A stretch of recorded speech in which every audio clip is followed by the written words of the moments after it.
Hey, what up, everybody? Welcome back to Black Ram GX Gaming. We're here, we're live, and we're about done with COVID here. It's been a long 4 or 5 days. It's been rough, but we're here, we're live, and we're playing Rainbow Six Extraction today. It's like a alien zombie version of Rainbow Six Siege. So, looks pretty fun. Managed to get on her a little bit early, so why not show it off? So, let's get to it.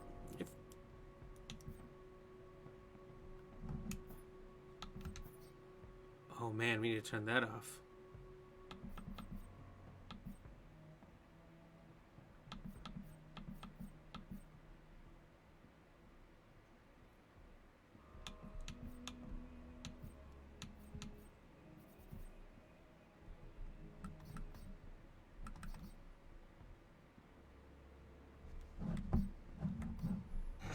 Oh god, how do we turn this off? Hey Kayla, thank you for the like. Cheers.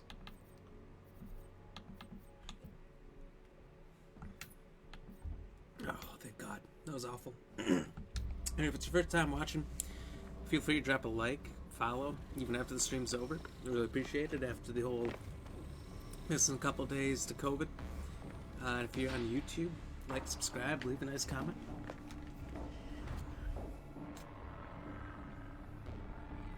Now we're doing the training. So it forces you to do this stuff. It's probably a good thing.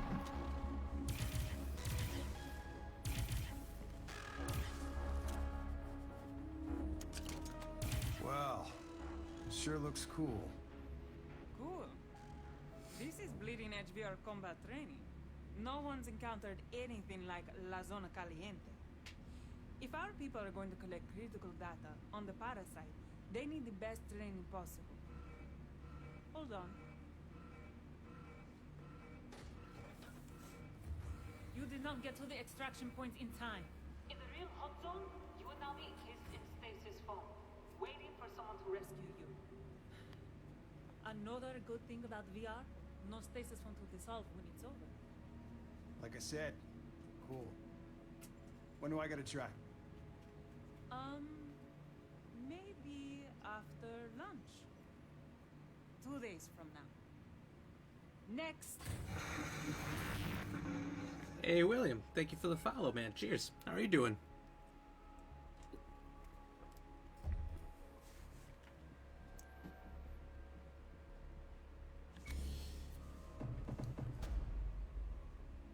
Liberty Island VR trading.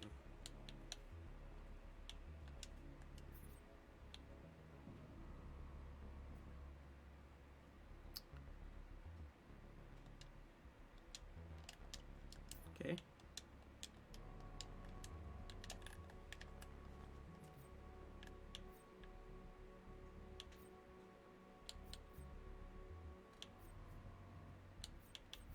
Chaos is my home.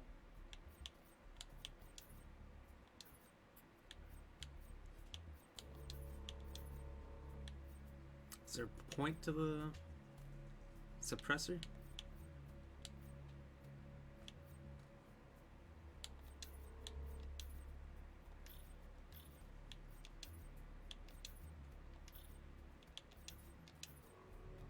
Yeah, if you do kind of want it, I guess I'll leave it on there. Why not? This ought to be interesting.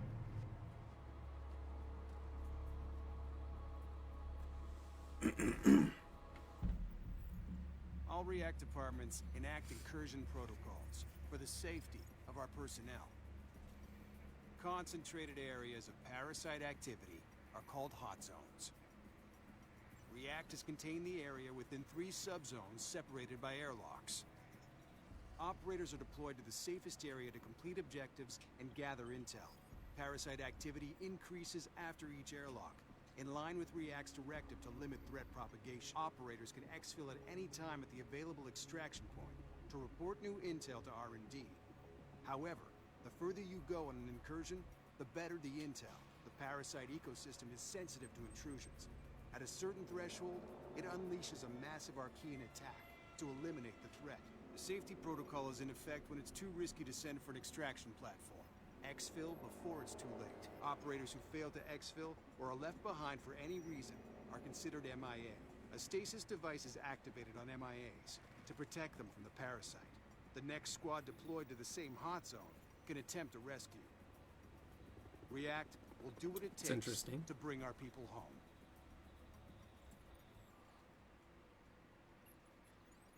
Kind of like that. How that actually means it's gonna work in gameplay. We'll see. Oh, this is slow. Oh no. Let's take a look at our enemy.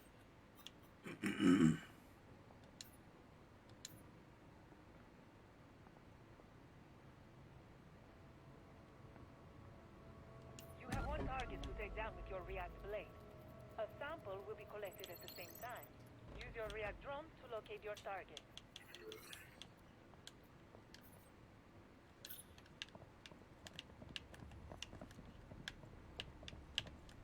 Maybe turn that down a little.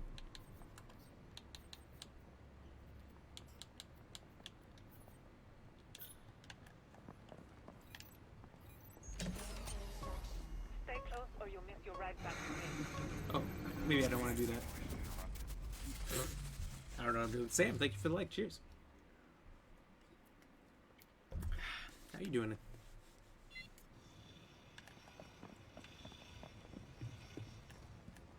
To start, let's take a look at our enemy.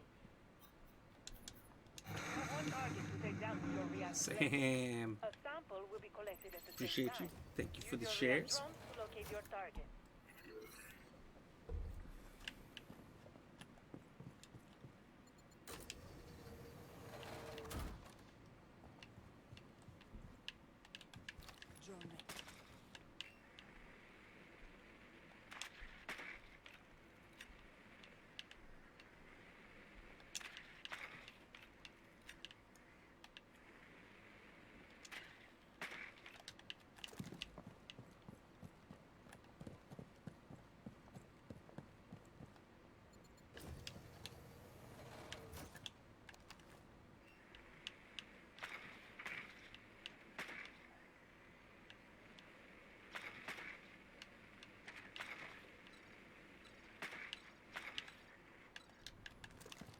Doing good, man. How about you? You're Saw getting you close had to the the big target. C. Must be feeling better.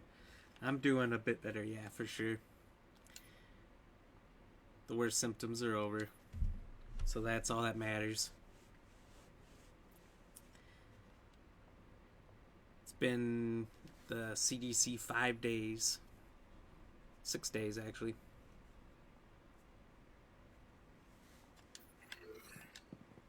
So that's nice, I guess. How you been doing in that time, Sam? Surviving?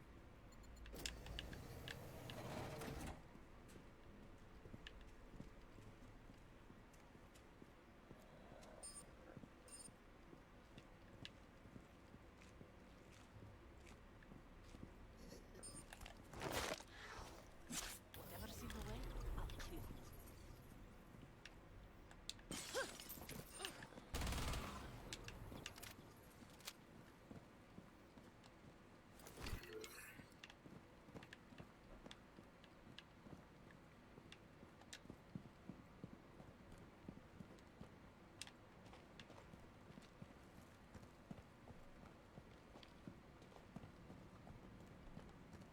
Pretty good knowing this for you, thank God. Yeah, no kidding. Exploration leads to discoveries and you haven't found I'll them say you yet. don't want it. Keep looking before going to the next area because you won't be able to come back.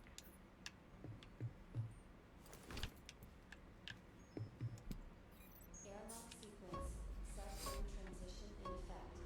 Stay in the airlock. This subzone is a training module on the parasite ecosystem.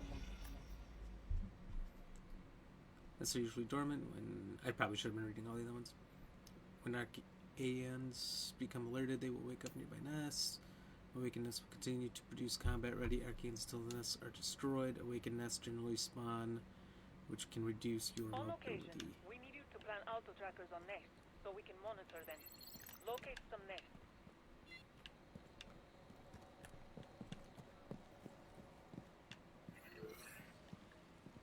That's a nest. If it's dormant, plant an auto tracker. Yeah, did it work then? Yeah, they're making me go in. Got to work from home the last couple days through it, but after 5 days, apparently you're good enough to go in. Surprising, but, you know, I don't make the rules. Moving through Sprawl will slow you down, but Arcanes are not slowed down at Sprawl. It makes them more lethal. Awaken Nest generates Sprawl. Unless you need to track them, destroy nests before they awaken to reduce Sprawl production. Dying Arcanes generate Sprawl. Minimize Sprawl production by uploading Arcanes via takedowns, explosives, or by aiming at their weak points. Auto tracker activated.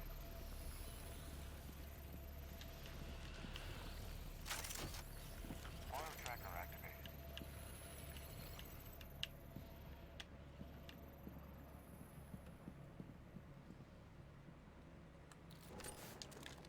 Tossing smoke.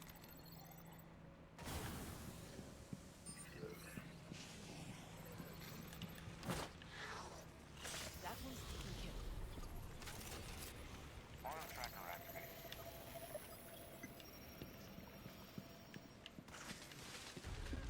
In the field, this is how you can help React collect data on the parasite ecosystem.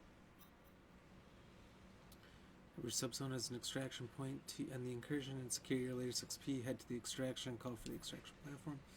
Subsequent subzones entail harder challenges. The greater the risk, the bigger the reward. Extract now or go further. The crucial decision affects the outcomes of every You can incursion. head to extraction or continue to the next subzone. The choice is up to you. Smoke grenade.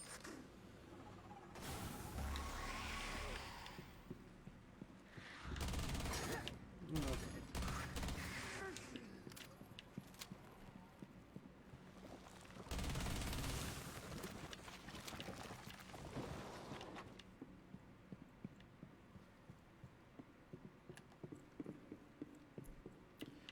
Well, it's just training. Might as well go forward.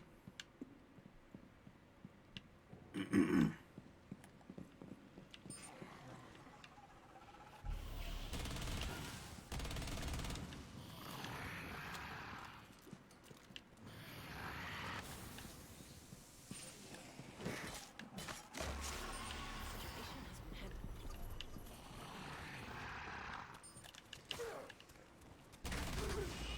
I'm reloading! Screen. Smoke out.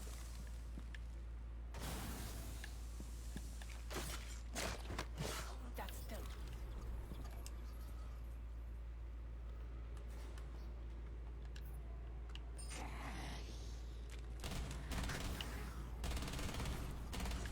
God, the kick on this gun is still insane. Doesn't this one release tomorrow? You cheating to play it? Haha, no. Yes, but no.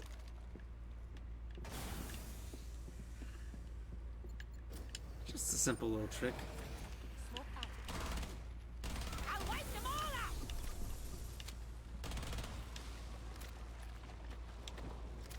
I think technically it releases at 11 p.m. my time.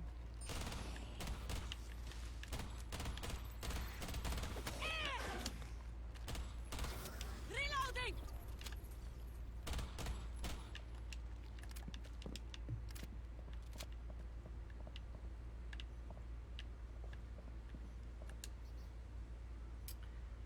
So, you're like in a slight leg up.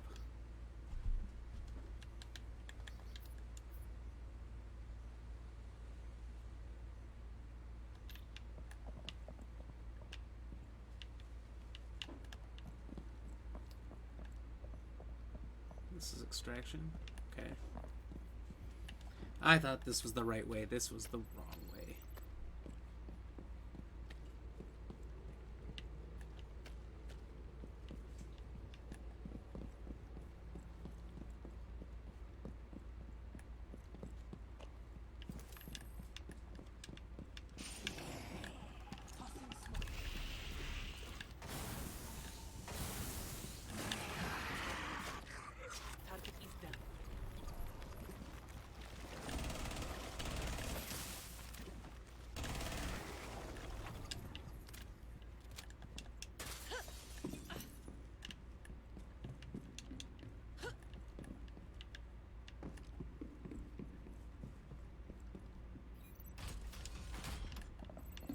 Gotta do what you gotta do, Sam. The Smasher has biochemistry similar to some coral polyps, creating its formidable armor.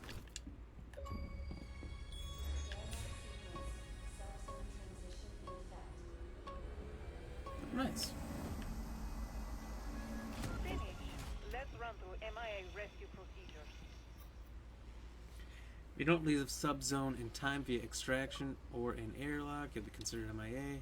MIA operators remain in the zone and will need to be rescued in a future incursion. The next incursion, an MIA operative will be available in the same zone the operator ended up I've set up a rescue in offensive. MIA. An MIA operator is Excuse trapped me. in an Archean tree. Find it.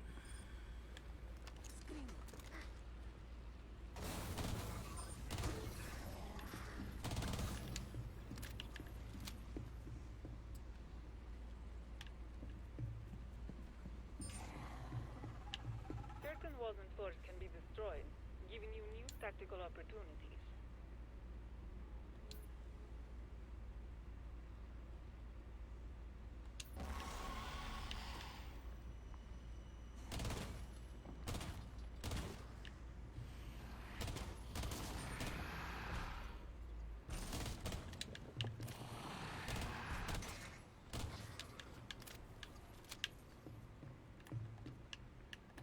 That's kind of cool. I see. That's right, Sam. The old New Zealand chick. Well, first of all, why does New Zealand get everything first before us anyway? It's not fair.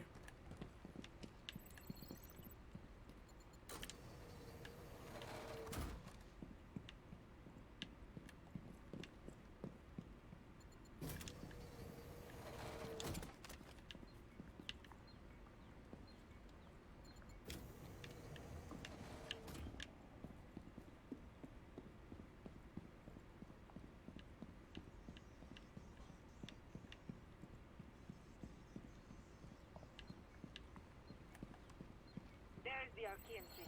Pull the MIA out. You'll see how the tree reacts to your rescue tank.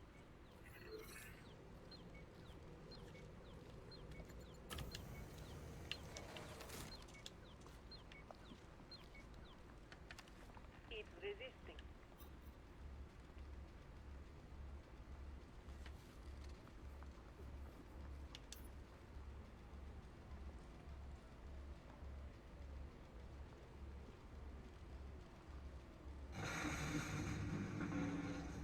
Uncanny, what's happening, buddy? Cheers. Thank you for the like.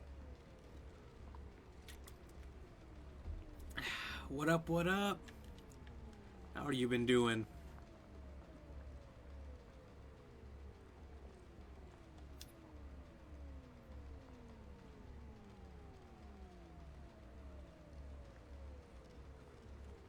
Weaken the Archean tree first. Then you can pull the operator out. The parasite is fighting back. Eliminate those anchor points and arc cells. Then pull your casualty out of there.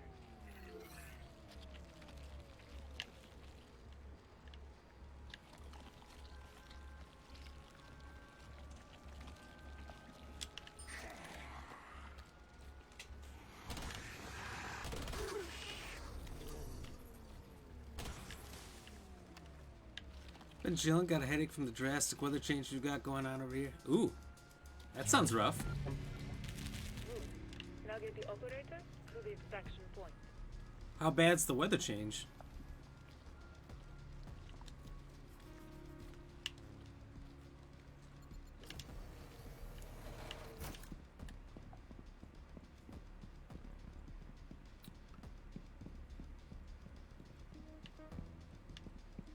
Place the operator in the extraction pod.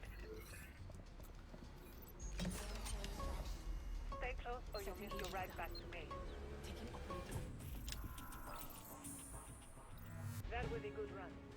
Do that in a real incursion and we'll contain the Archean. I don't know if I did that right.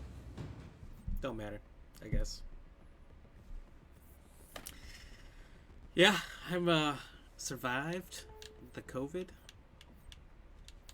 I'm back. That was That was a trip, let me tell you.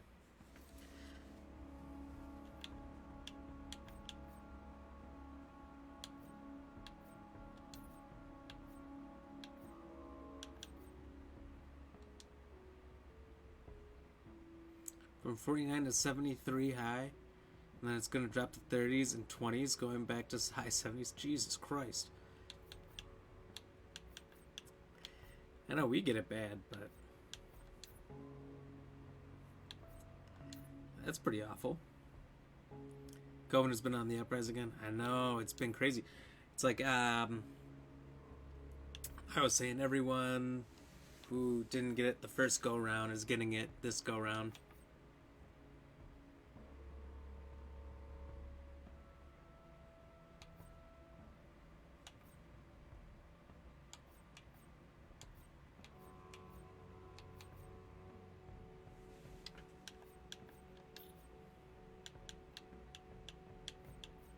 We're facing war now.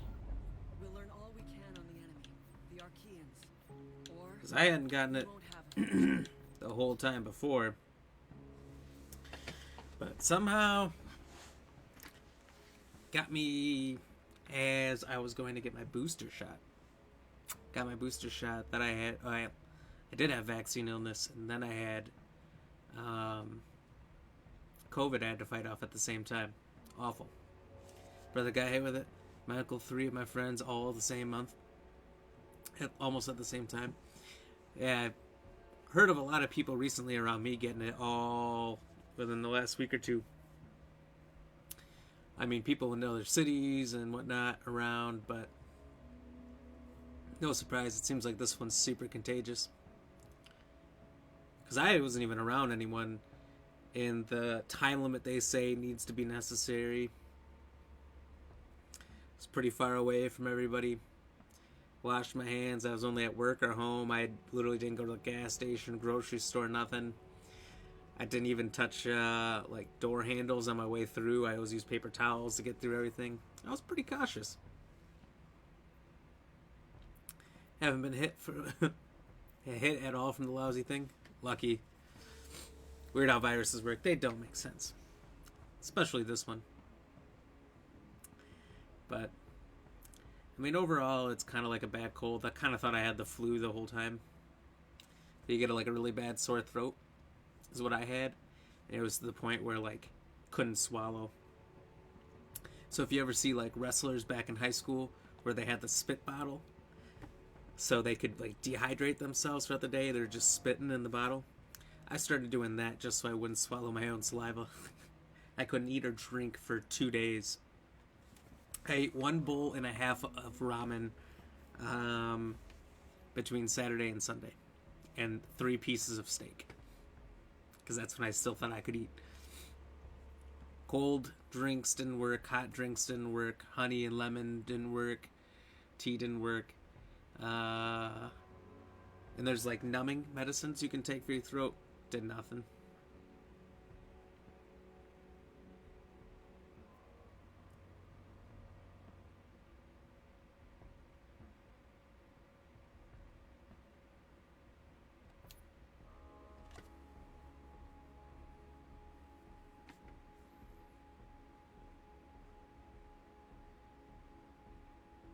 We ain't nothing without our team. Oh, that's interesting. Likewise, how this works. Everybody's got to pull their own weight. The variant names give off makes me not take the news seriously. If you look those variants, they're really still the same old crap. It kind of is, but this last one has to just be more contagious, because I dodged it all pretty good up until this one. Here with React, we're part of Rainbow's military research branch. Knowing our enemy is Cold half the showers don't battle, work 'cause you're we need to freezing learn the all whole we time, can too. on this relentless threat to humanity. We're currently aware They of talk 4 about regions. fevers and checking your We're head for installing how hot you are. containment walls, airlocks, and I was nothing but necessary cold. React equipment to allow for incursions.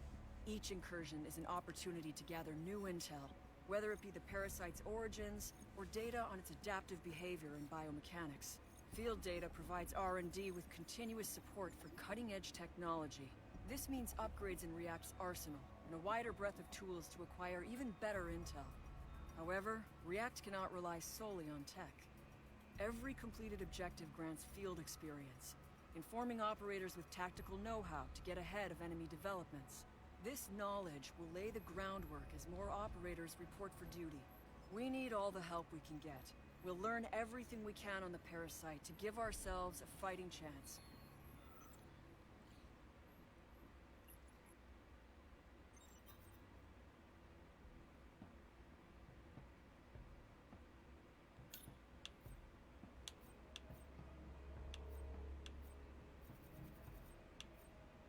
Interesting. So is this like a battle pass?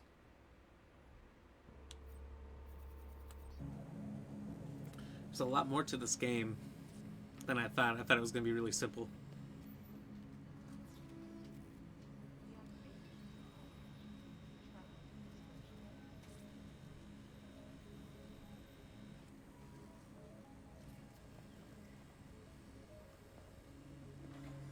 Ay, idiota. Move, you're in my light. Elisa. Sorry, I didn't mean to be rude. Hey, my fault. I just wanted to see how R&D is doing. Not bad. Good, actually. Check this out. I couldn't figure out why it kept overheating. Then an operator came back with data on how El Parásito dissipates high thermal loads, and boom, the solution. Yes, the parasite is horrible, but it's also a scientific gold mine. Everything we learn makes our tech better. Elena, keep making great stuff like this, and I promise to keep out of your light.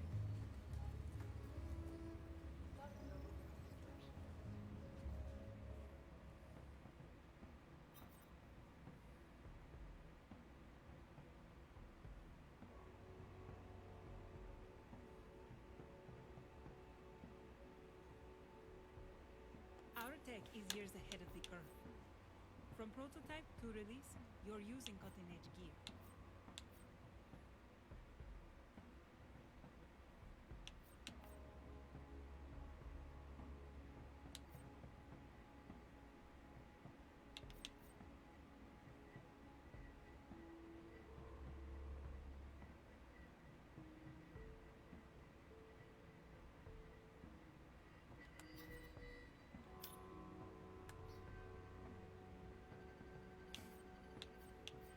Of course, they already have the most ridiculous stuff.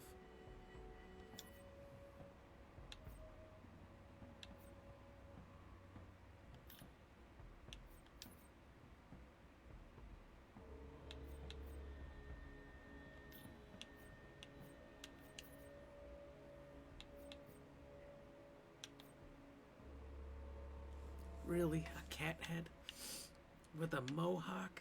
This is Rainbow Six at its finest.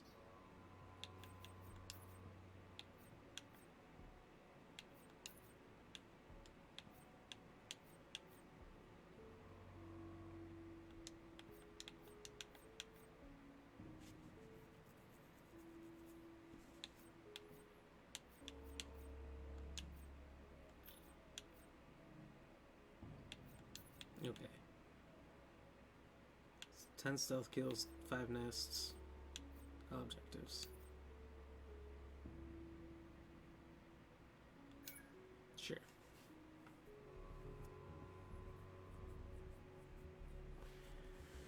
I guess I didn't realize about doing those.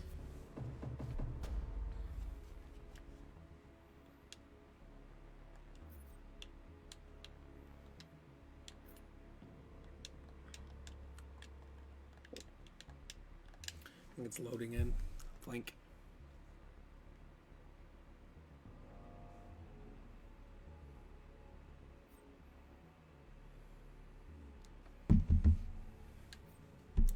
So now we can try anybody.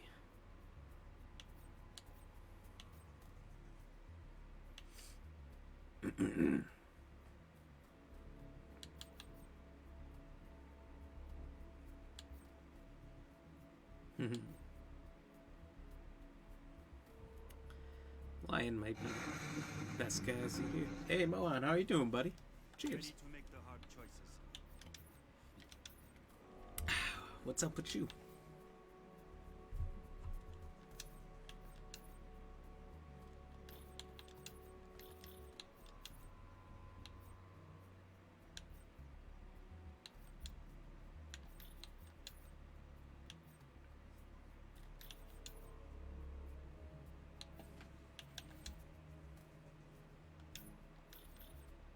Let there be sight. Okay. 10 stealth kills, 5 NASA objectives. All react departments enact incursion protocol.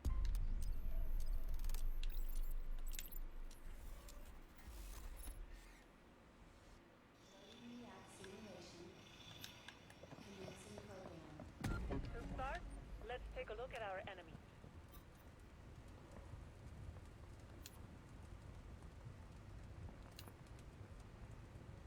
You have one target to take down with your react blade. You're getting close to the target.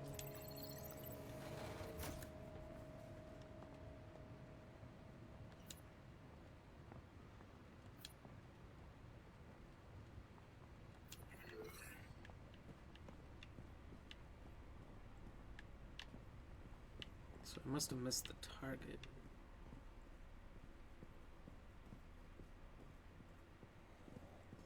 That's your target. Smoke grenade.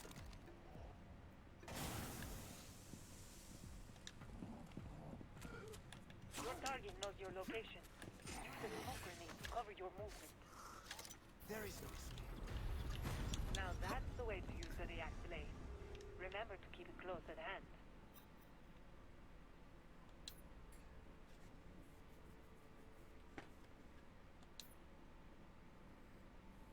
You can now move to the airlock.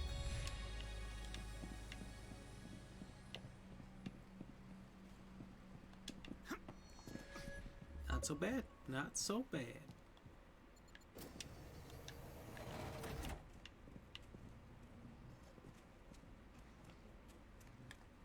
Smoke screen out.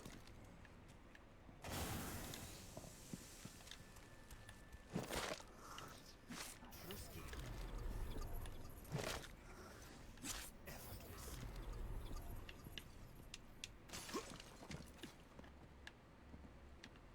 Oh.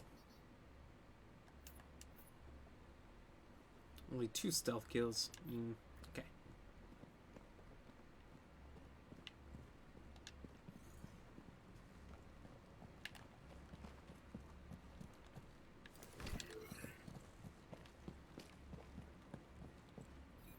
I don't think the first one counted because I maybe stabbed him. Airlock sequence. Subzone transition in effect. Stay in the airlock. This subzone is a training module on the Parasite ecosystem.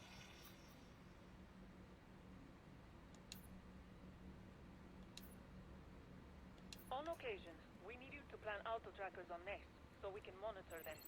Locate some nests.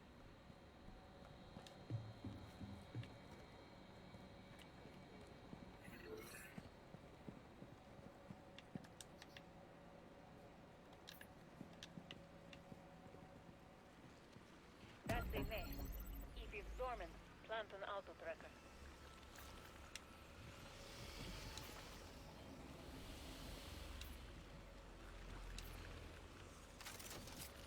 Auto tracker activated. Auto tracker activated.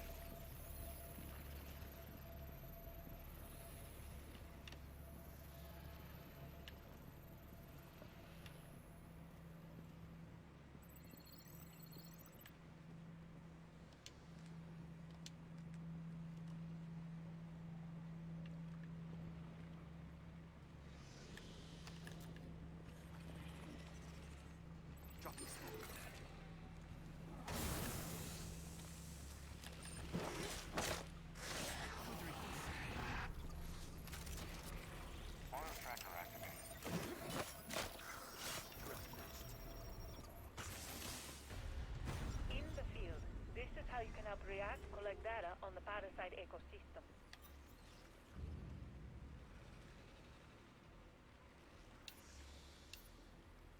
You can head to extraction or continue to the next subzone. The choice is up to you.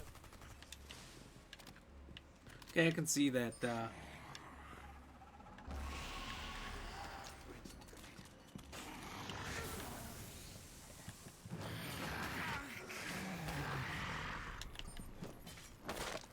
Silencers are super useful here, actually.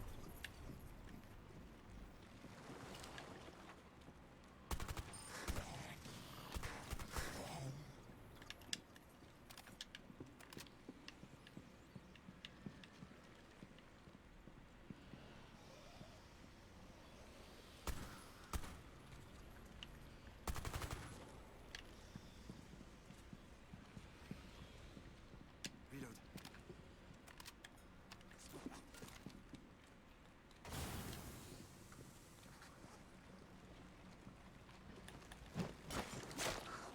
Trotsky. Throwing smoke grenade. Smoke grenade.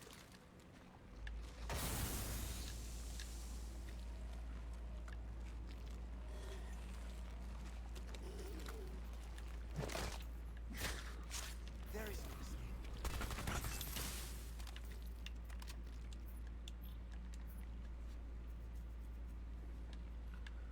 One more stealth, and for some reason, I'm taking down all these nests, and it's not counting.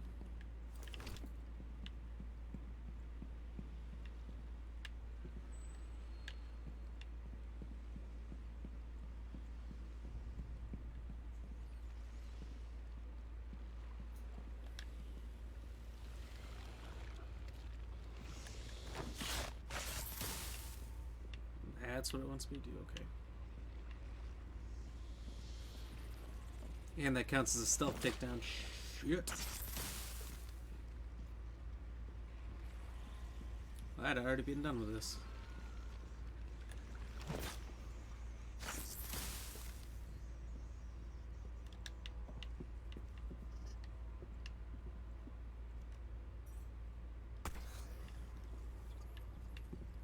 Reloading.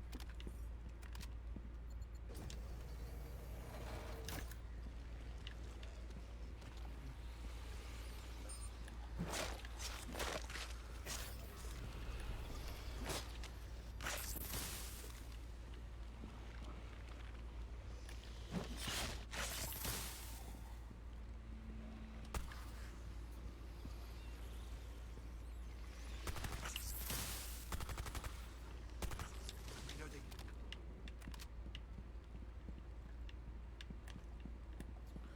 Okay. Now we just need to complete everything, which... Let's just save the person again and walk on out.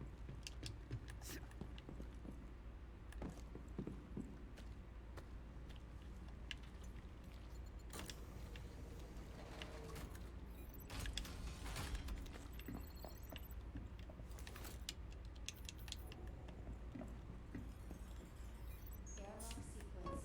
Subzone transition in effect. Finish. Let's run through MIA rescue procedures. I've set up a rescue objective. An MIA operator is trapped. Certain walls and stores can be destroyed, giving you new tactical opportunities. Reloading. Reloading.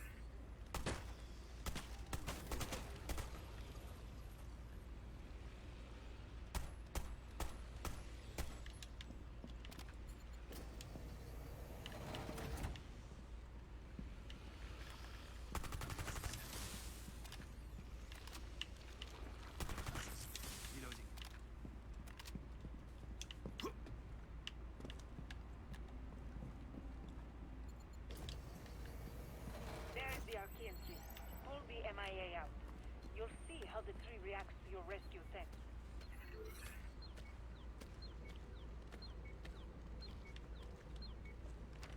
It's resisting. Weaken the Archean tree first, then you can pull the operator out. The parasite side is fighting back. Eliminate those anchor points and arc sails. Then pull your casualty out of there.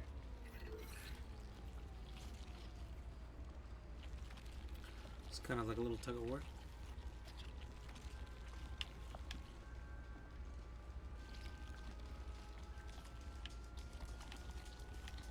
Carry operator. Good. Now get the operator to the extraction point.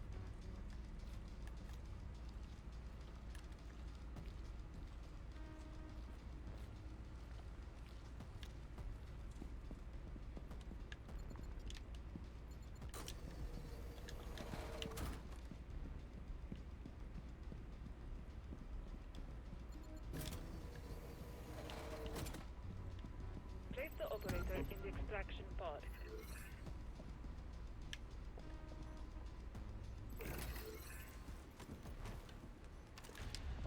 You saved an operator. You're ready to rescue our own in the field. Okay, that is not what I did last You can time. request for exfil at the extraction point.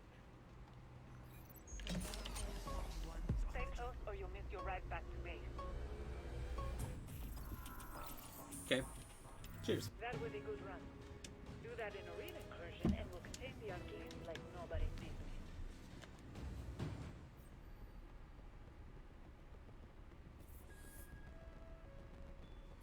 I think we can do that next time. But for real.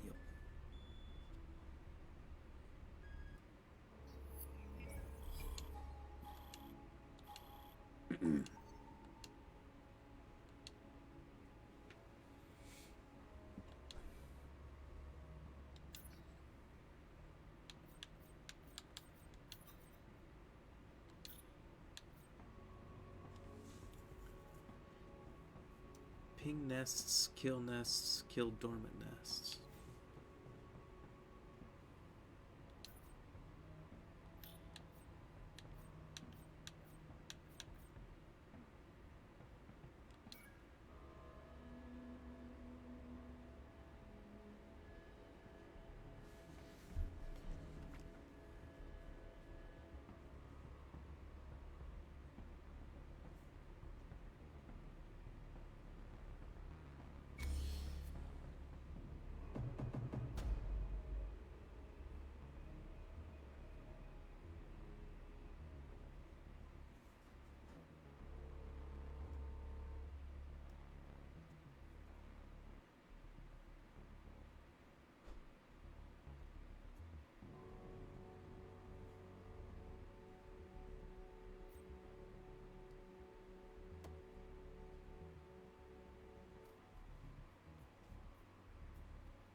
Okay.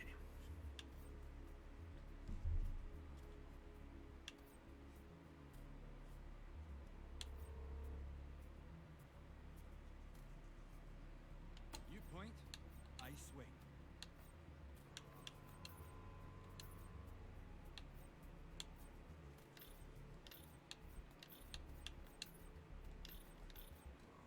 So far, bloody tired. Guess that'll do. Only got the standard stuff.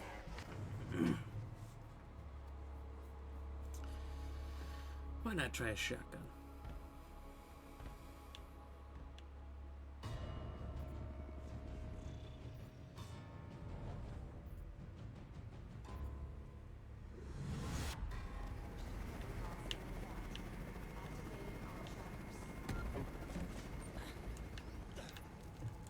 Stay calm.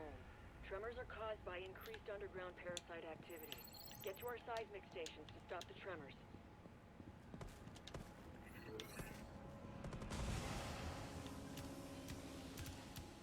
You have to follow the correct order. First station first.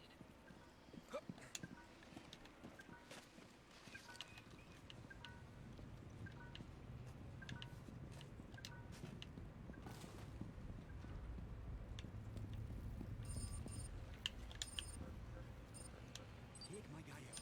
Canceling last directive.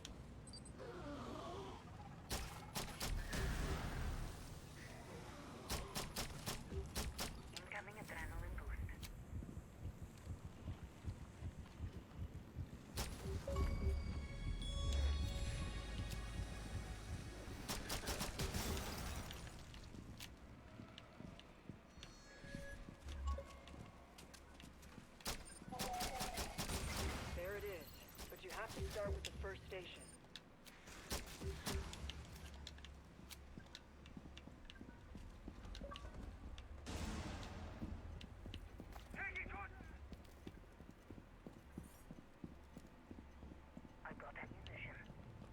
having trouble locating the objective, try a recon tool. Eliminate my target.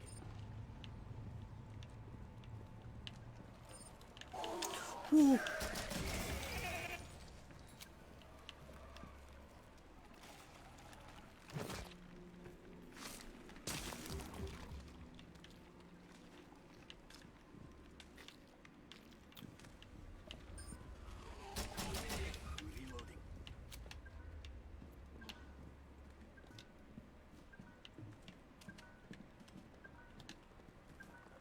I'm reloading.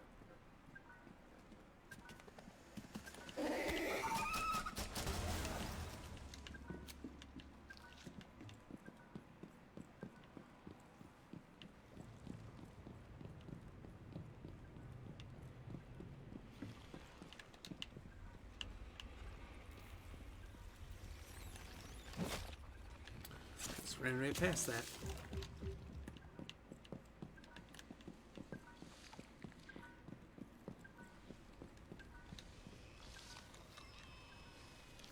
Engage my target.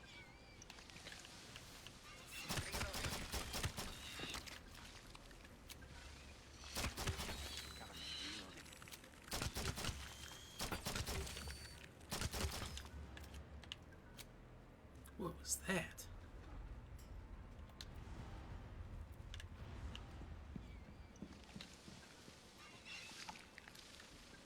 Activate the first station.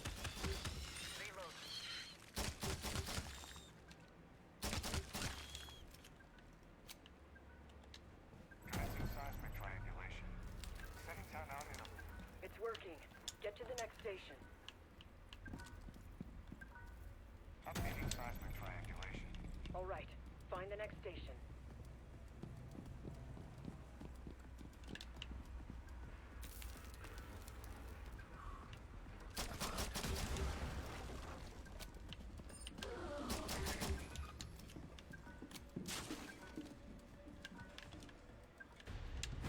Seismic triangulation complete. Stand by for stabilization procedures. Our scientists disrupt the seismic wave's propagation. Less of a hazard here on out.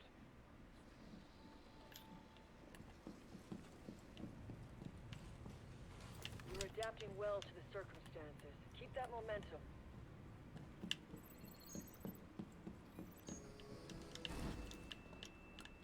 Airlock sequence initiated. All personnel to airlock immediately.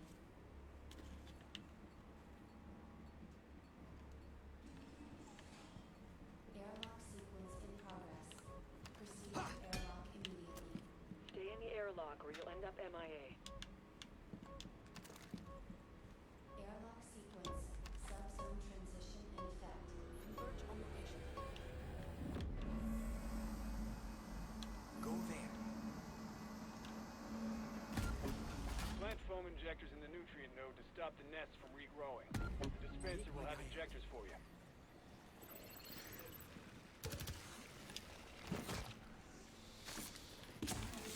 Destroying nests won't mean nothing if the nutrient node can get them to regrow.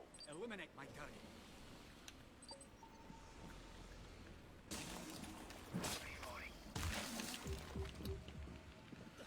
Alright, 2 objectives done.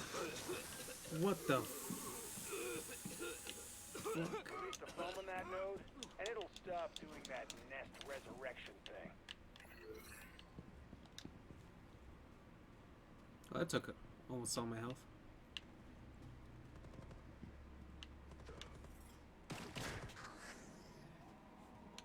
Rendezvous the objective.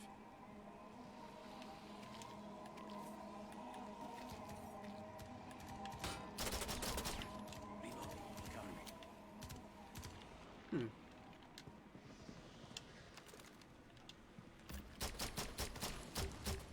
Reloading.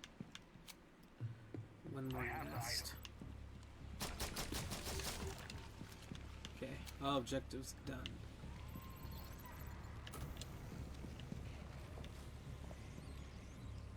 I've got the item.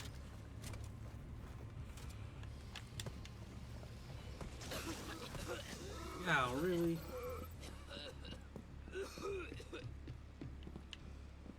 Item secured. Foam injector deployed.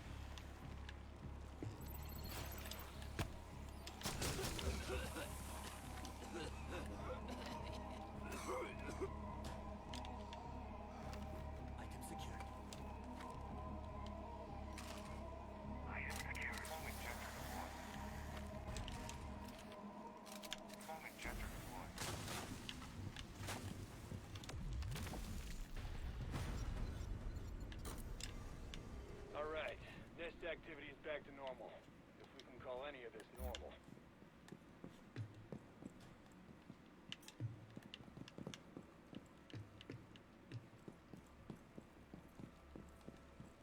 Topped off on ammo.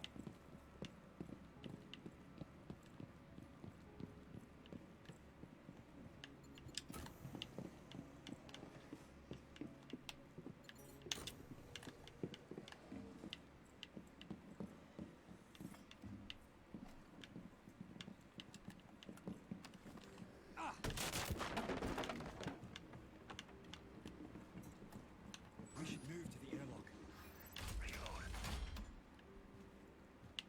Your methods have gotten you this far. Ammo refill. Keep up the advance. No medical?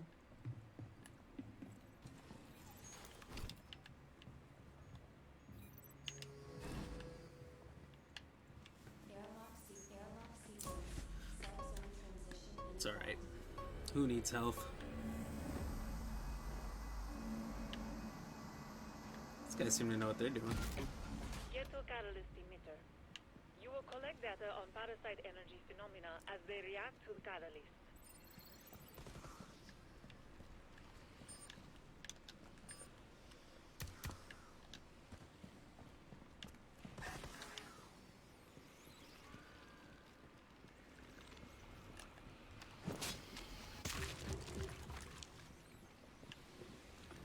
Take my guy out. Engage my target.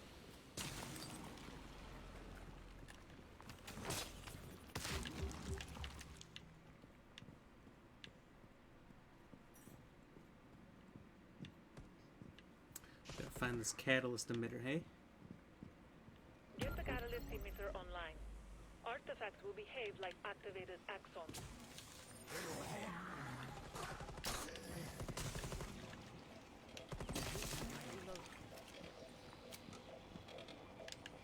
It started. Head to the first zone. Scanning. Initiating data transfer. Archies suddenly want to show up. Whoa.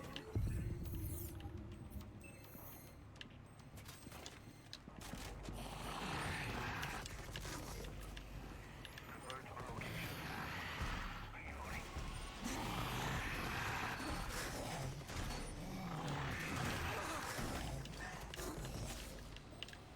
Holy shnikes. Thought I closed that.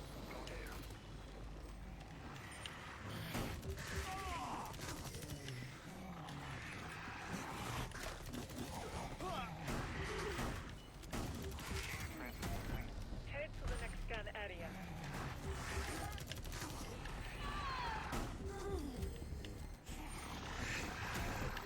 Initiating data transfer. Archaeans are moving to your location.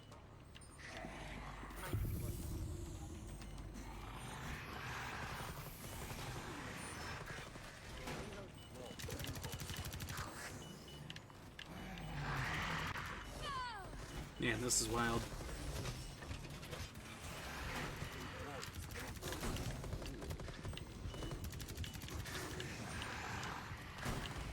Reloading!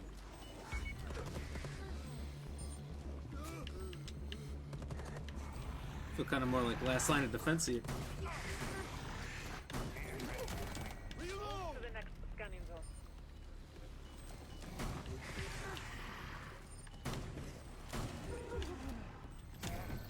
Initiating data transfer. Enemy incoming.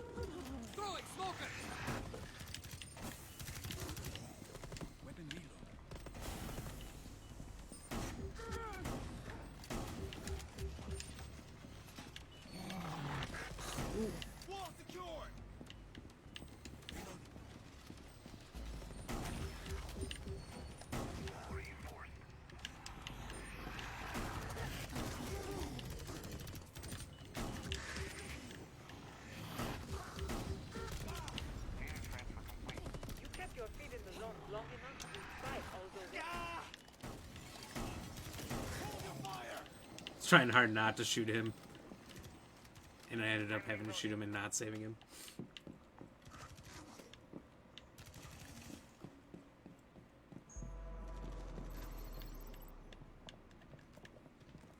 Boosting advance. Friendly! Ceasefire!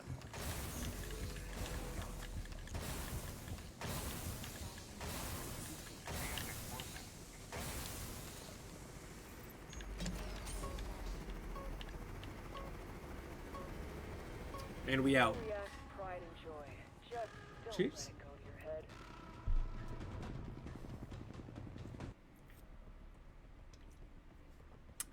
That worked out pretty clean.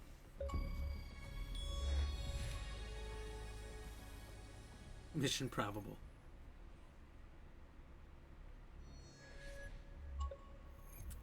The least.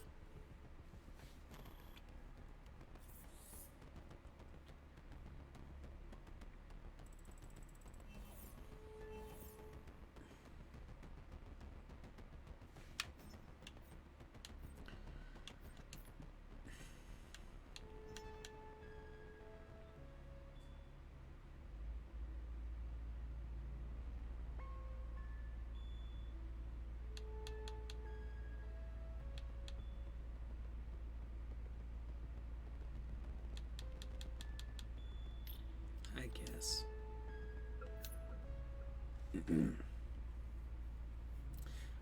So far, that's pretty interesting. Didn't seem Game is afoot. too bad having random people. Parasites spread so fast, it's made containment.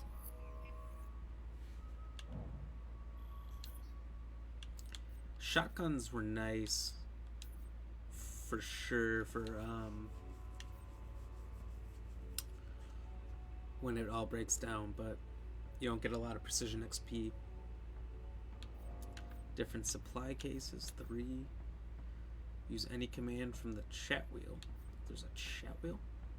Make an enemy bioluminescent through the wall. Okay, that I can do.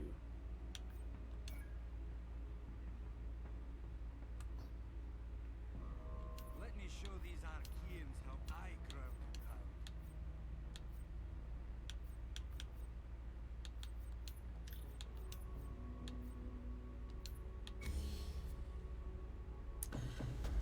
That's kind of cool. There's already some different outfits, different skins. Alright. So ping, chat wheel, see them through a wall. Even easier than last time. Alright, so his health's not perfect.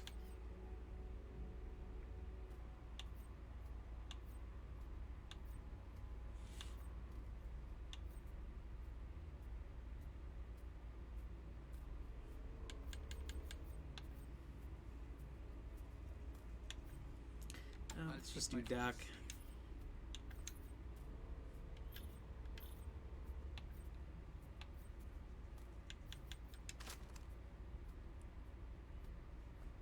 Do Docs and a lion. So it doesn't matter if you have the same operator, it seems like. It's pretty cool.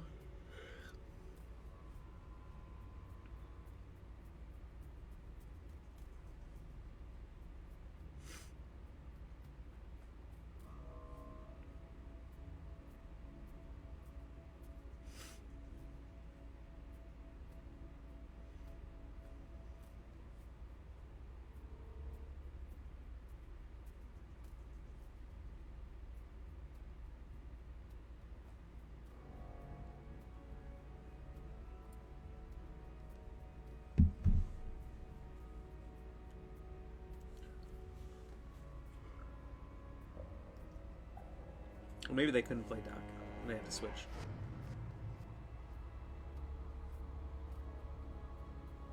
I don't know. Curious.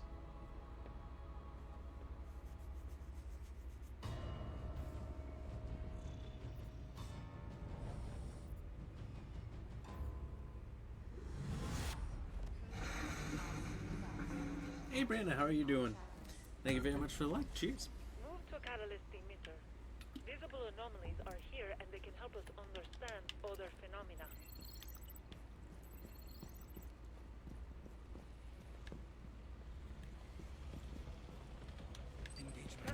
altimeter. I'll get readouts from your transceiver.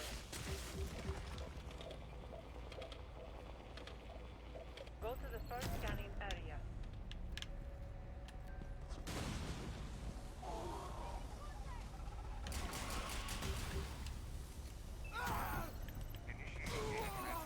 Archie suddenly wants to show up. I'm reloading.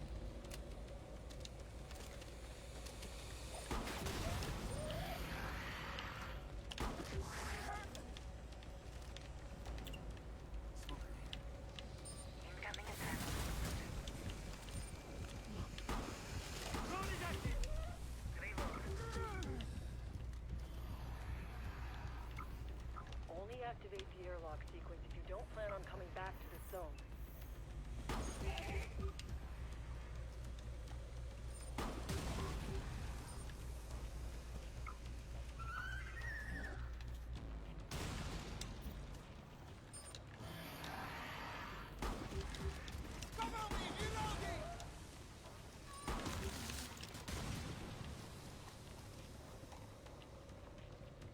Data transfer complete. Not done yet. There's more. Is that guy trying to leave? What is he doing?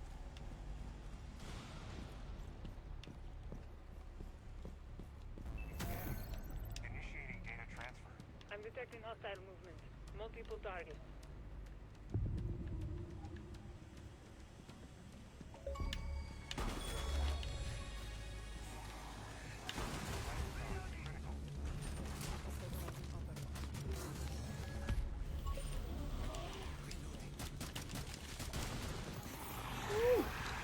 What's your rating on this game so far out of 10? Oh! I mean, I haven't played it long enough to really give it much of a fair rating. It's pretty fun. It seems pretty in-depth. A lot of cool things about it. I'd probably say 7 out of 10 at first, if only because I have questions about how fun it'll be long-term. Get the next set of data. I feel like it could get boring after so long. Ugh.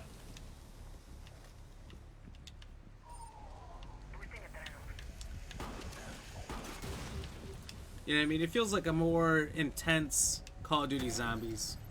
That's because you can tell by your action. Well, you know,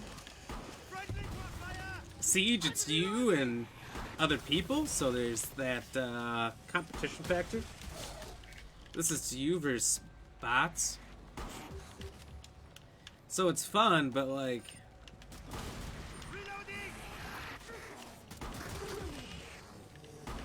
There's a point where you get good enough. Oh!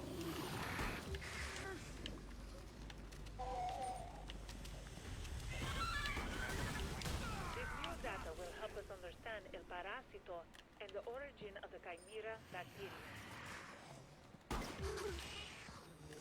And then you don't, I don't know. Multiplayer's just more fun.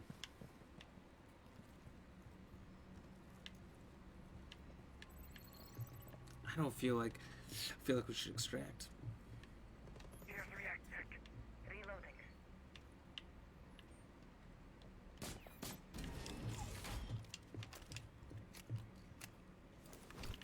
I don't know. Also, I feel like it'd be more fun if I had people I was playing with. I don't know anyone who's on it yet. I had to switch my time zone to get on it. All personnel to airlock immediately. You know what I mean, Pitsy? Airlock sequence in progress. Proceed to airlock immediately. Remain in the airlock until the sequence is complete. Airlock sequence. Subzone transition. And the health shots do nothing.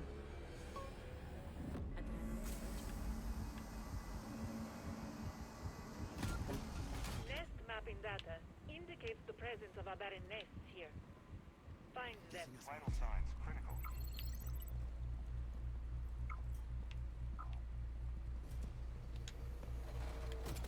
Blowing smoke grenade.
recon device. It can help you locate the objective.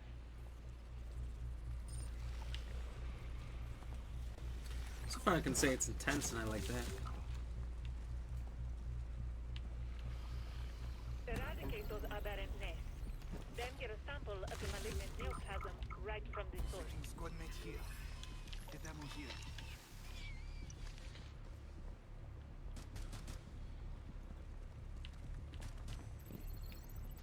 Head over there.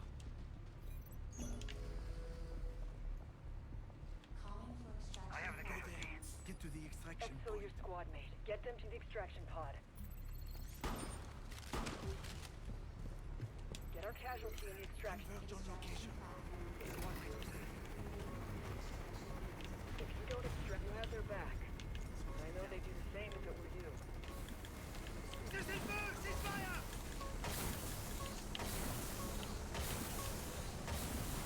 truth, this could have gone a whole other way. But that could have got worse. That could have gone way worse.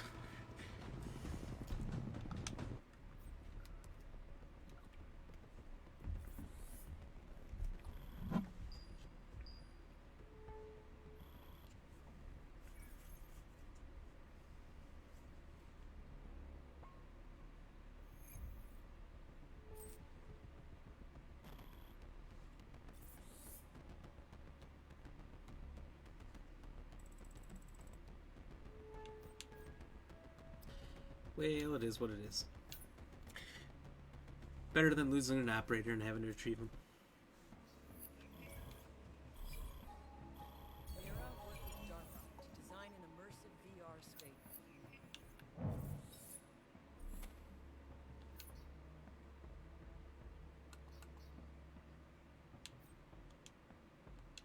Parasite spreads so fast. The problem will only get worse if we do that. So we do what we must.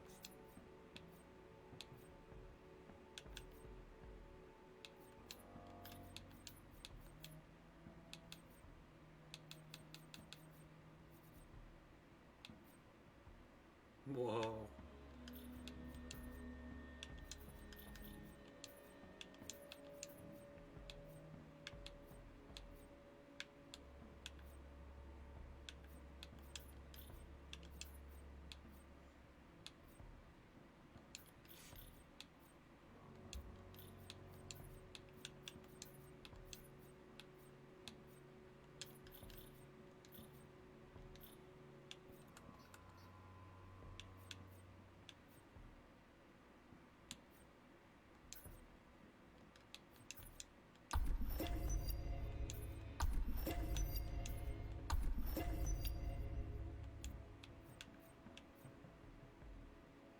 Claymores, I feel like, are going to be useful.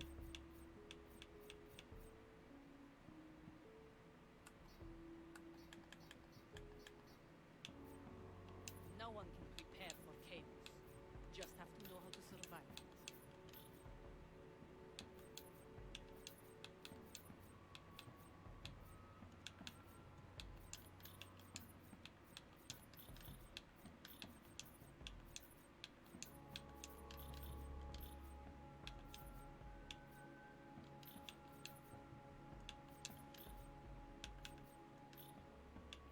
Brief me en route and I'll get it done.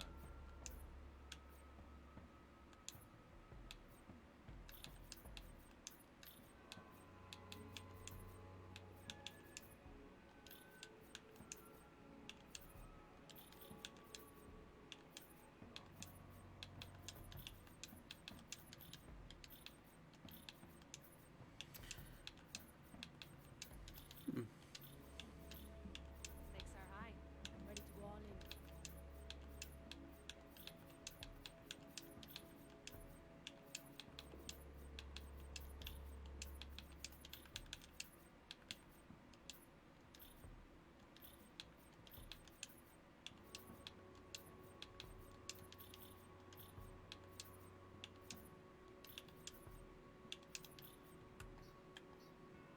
Tough road ahead, but I'm ready to jump in.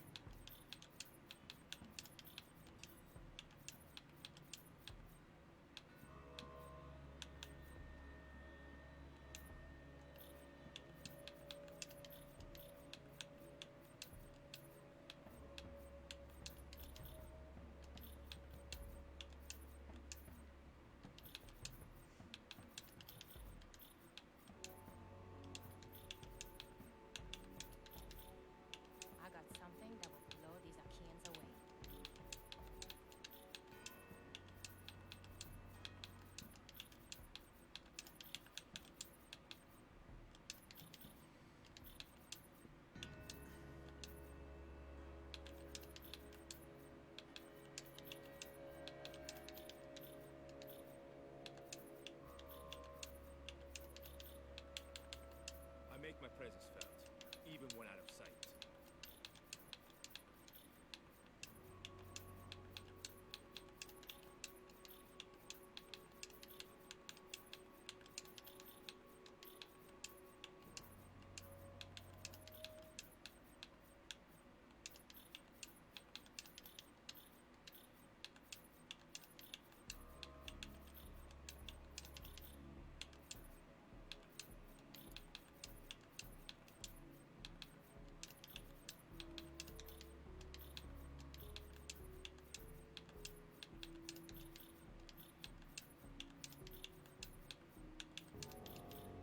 I look forward to watching Archeans expire.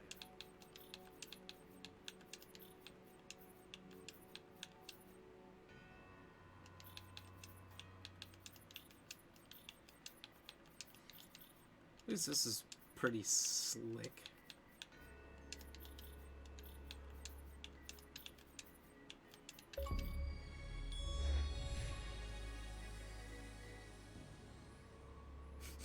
Hey, look at that.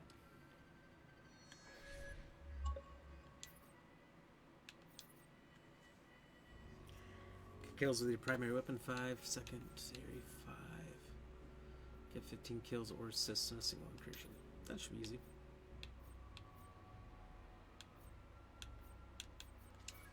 Doesn't matter to me which ones we do, but I haven't done the police and I haven't finished the Liberty.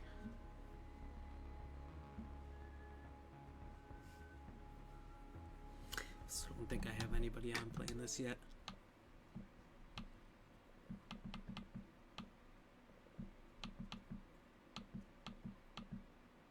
Got a lot of people just online.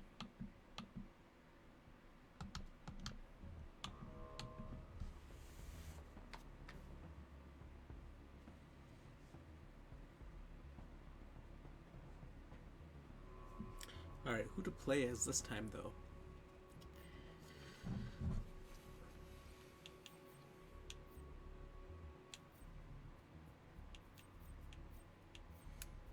I'm gonna kinda like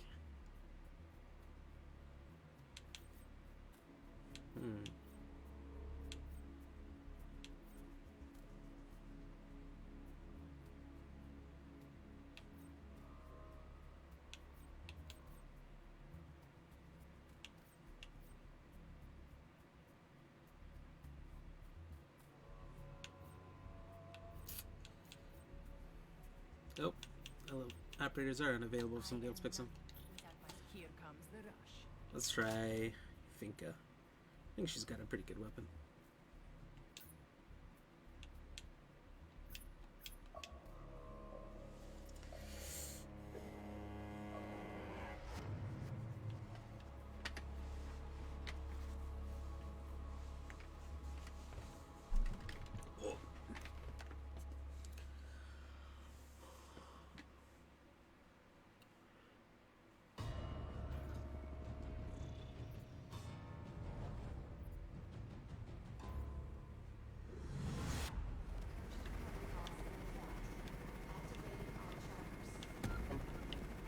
Nest mapping data indicates the presence of aberrant nests here.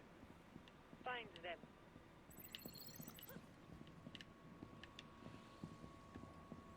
Eradicate those aberrant nests. Then get a sample of the malignant neoplasm right from the source. Collapse on the objective.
Watch on location. Ammo is refilled.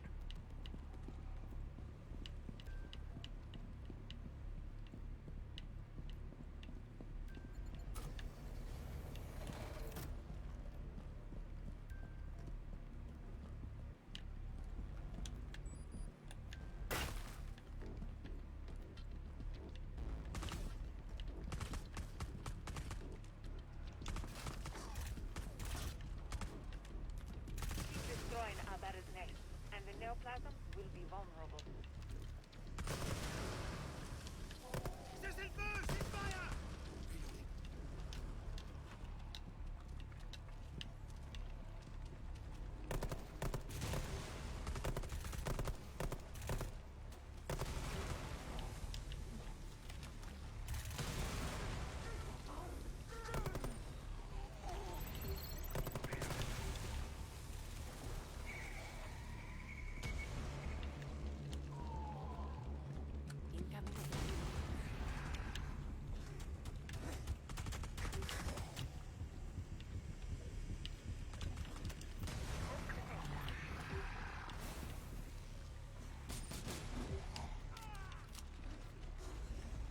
I'm reloading. Throwing smoke grenade. E1 is on the job.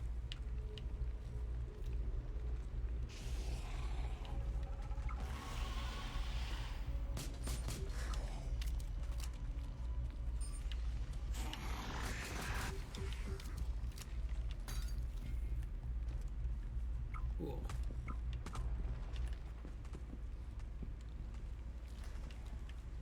There's one more.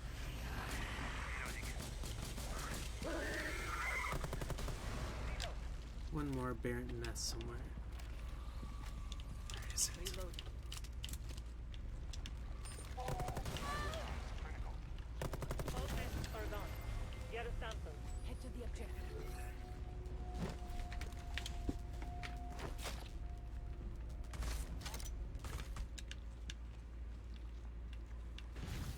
Good use of that react blade.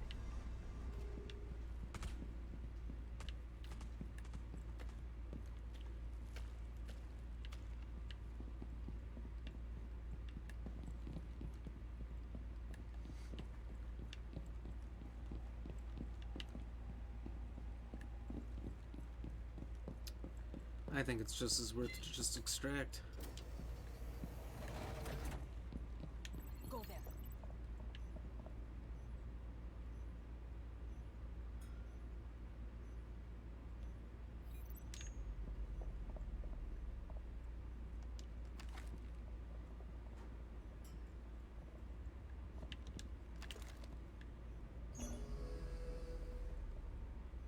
Adrenaline search. Extraction platforms. Smoke grenade out.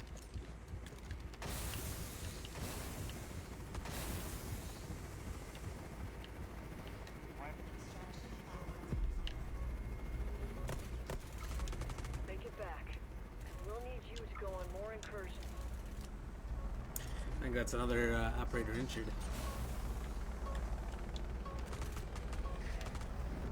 This incursion may only be a small step, yet it informs us for the next one. Alright. I'll be right back. Just 1 minute.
Nice.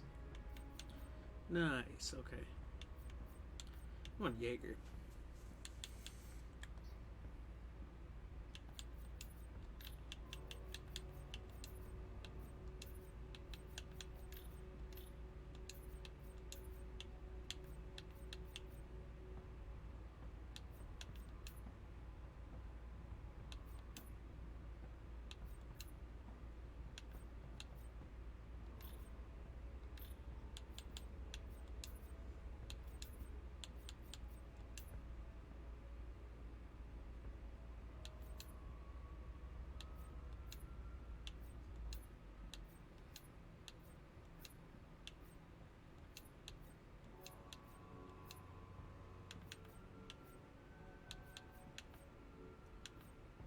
Okay. Being an unalerted grunt. Weak spots. Grunts. Okay, that's easy. Can do that. Probably. Maybe.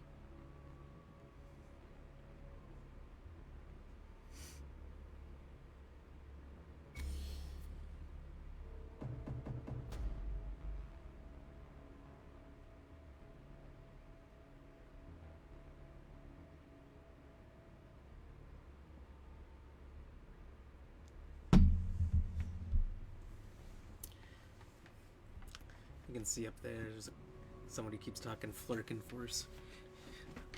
Probably can't hear him. Just go, dude. Nah, dude. It's not gonna happen, dude.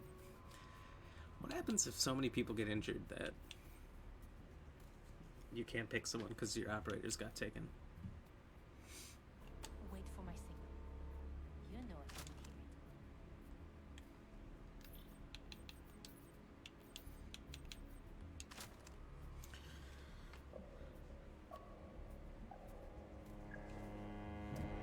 it. Jeez.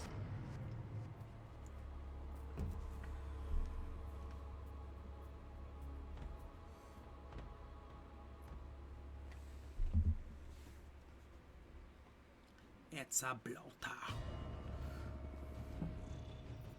Monolith Gardens again.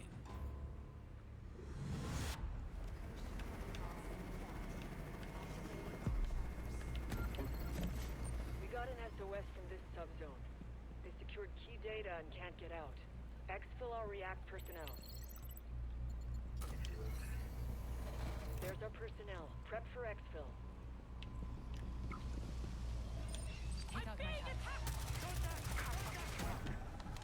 Get the package to the extraction point. What is that?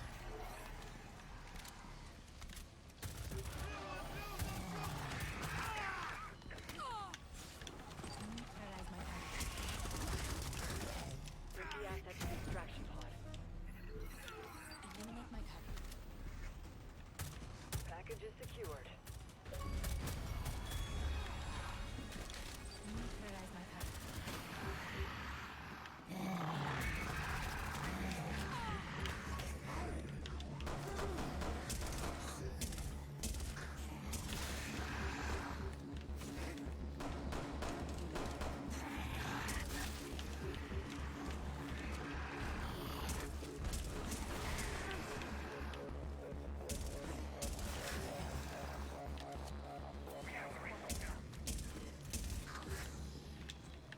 Damn, that guy got shredded. Exfil your squad mate. Get them to the extraction pod. Carrying squad mate. Don't worry about it. Body, I'll get you out of here. Kid was too busy talking to his brother or something. Extraction pod. We'll bring our casualty home. When your rescue regains consciousness, we'll let them know who brought them home.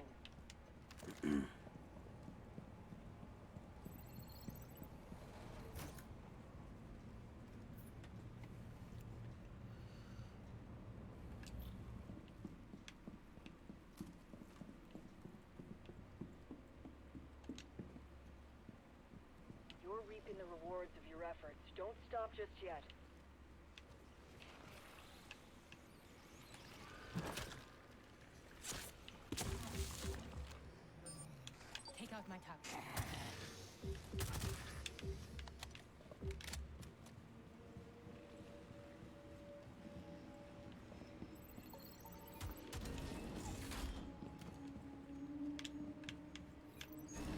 Oh yeah, he took. It's like there's health right here. He took it. Airlock sequence initiated. All personnel to airlock immediately.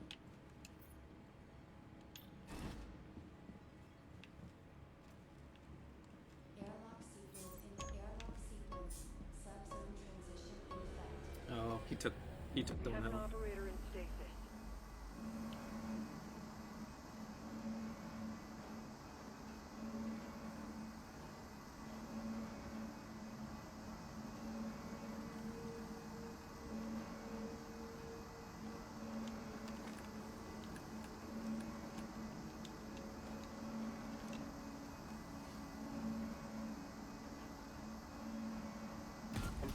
We have a casualty to exfil, and they may have been moved.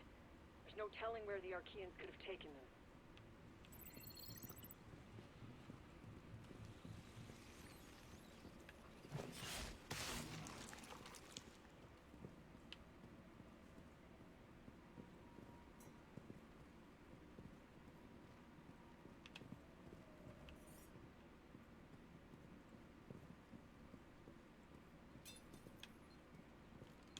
Neutralize my target. Eliminate my target. Screening.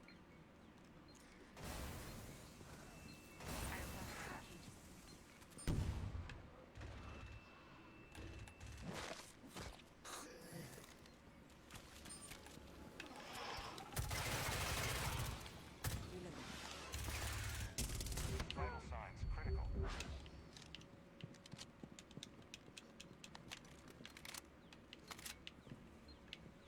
When you attempt the rescue, the Arc Tree will try and reabsorb our operator. I have 1 health.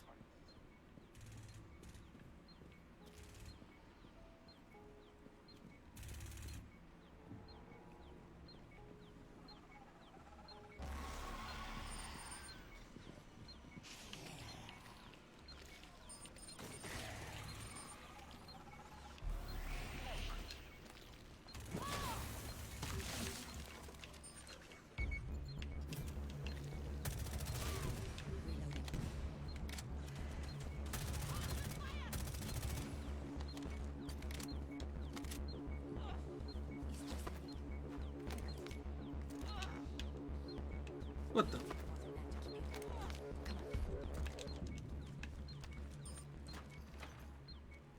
Barricade in position.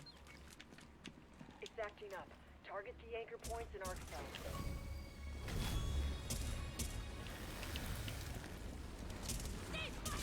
Parasite is fighting back. Pull our operator out of the Arc Tree.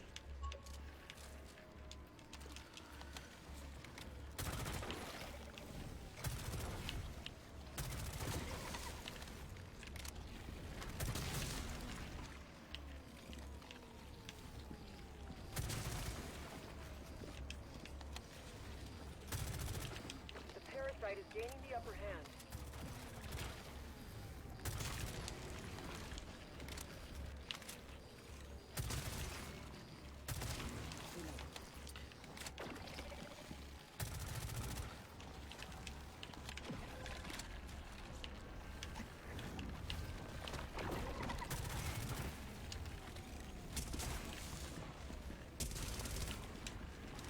I'm about to shoot this kid.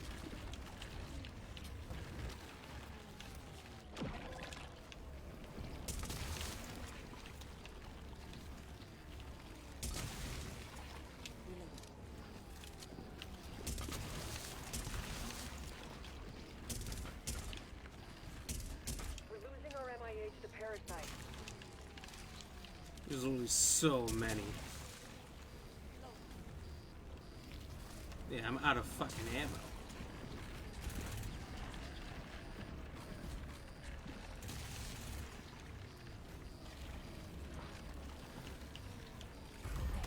We've lost an operator. We'll mount another rescue when the Archaeans lower their defenses and provide an opening.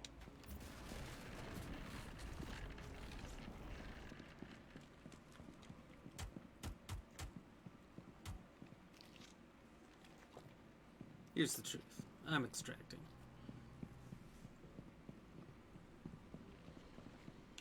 Meet at extraction point.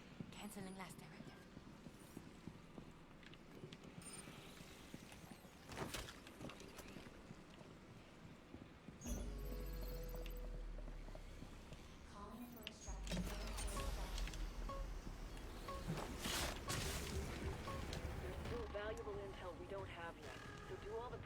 need, we'll try again. That kid was a lot to listen to.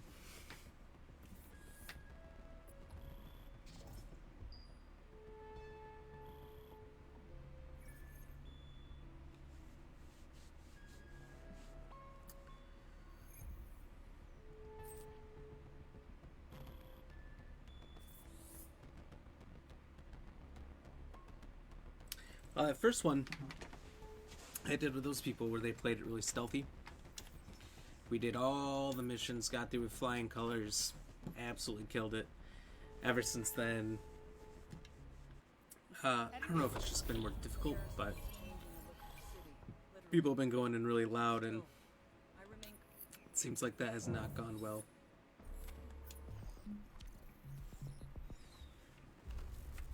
I'm told these logs are important in case something happens to me, though El Parásito has broken out on the other side of the country. It makes no sense. I understand machines, they make sense, but this thing... Look, containing the parasite may be the most important mission I will ever have, but I just wish... Looks like we're here.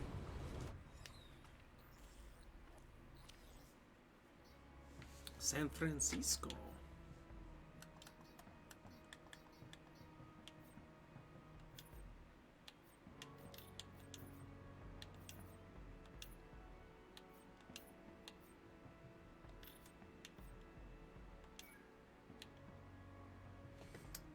I'm gonna do New York one more time, just get those last challenge wrapped up there.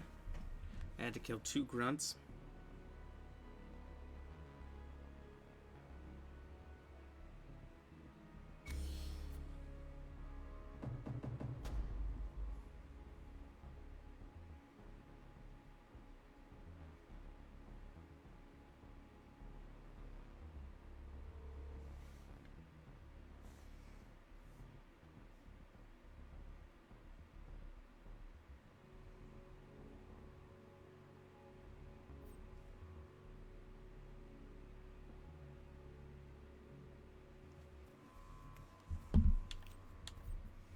Alright, who do I have left? That's about where we're at here.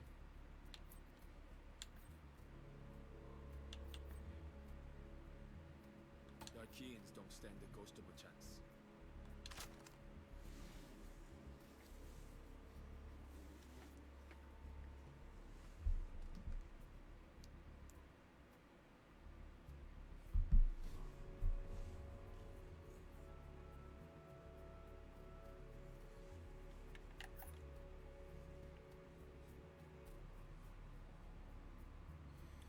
Serial scan, triangulation, shutdown.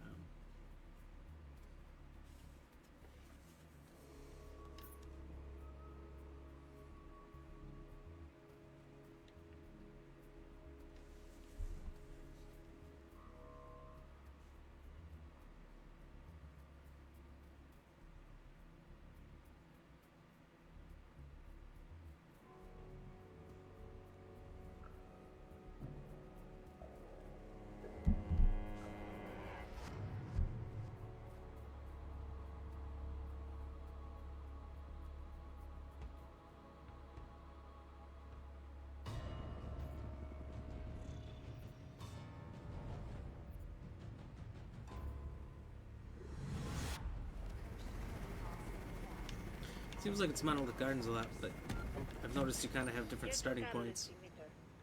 You will It's not collect the exact data same on map. parasite energy phenomena as they react to the catalyst.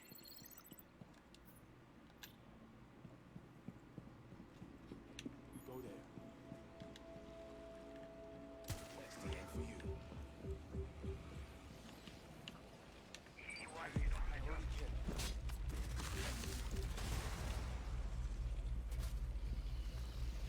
Activate the emitter. Your transceiver will send data to the Pioneer.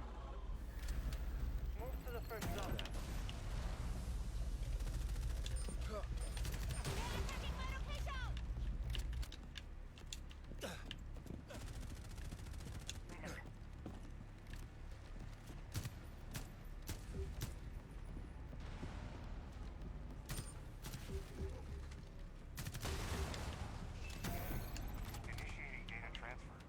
Detecting hostile movement. Multiple targets.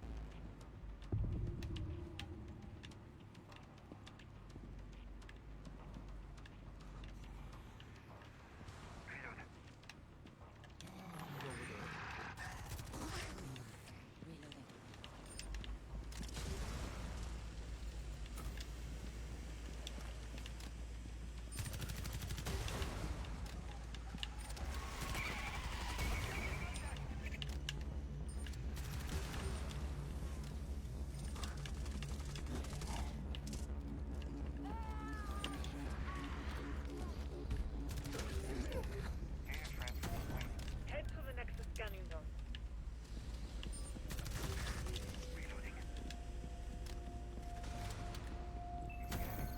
Initiating data transfer. Hostiles inbound.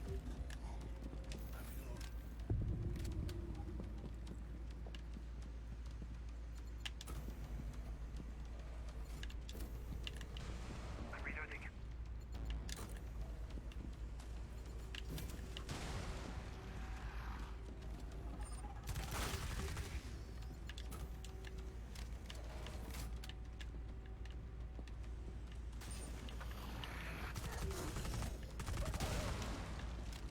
God, those exploders. Go to the next scanning area.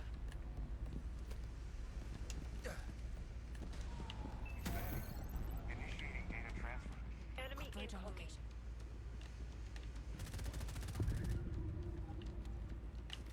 What's this third guy doing? So I'm noticing day one, a lot of people don't know what they're doing. First game was a fluke because I had two teammates who played stealthy. Seemed to know the objectives better than me and everything. It went super smooth.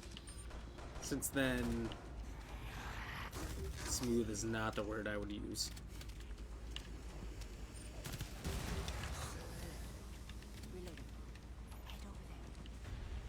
Data transfer complete.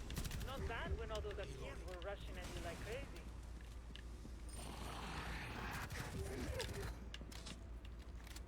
EE-1D is online. We need to get to the airlock.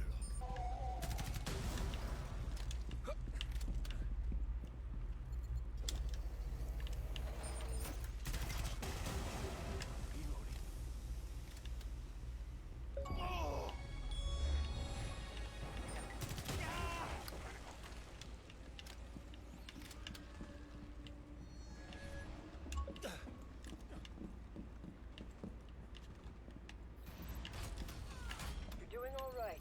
Maintain that focus in the next subzone.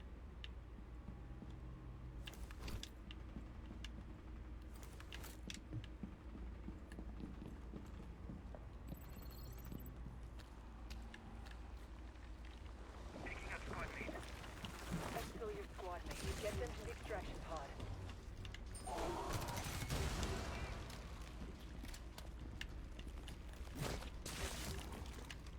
Nothing left to pursue here, so you can move to the next subzone.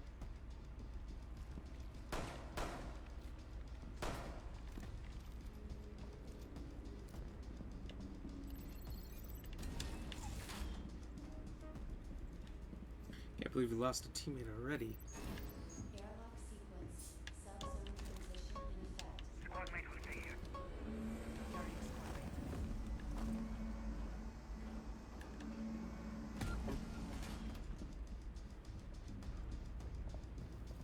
That's a major parasite activity, but we can counteract those tremors.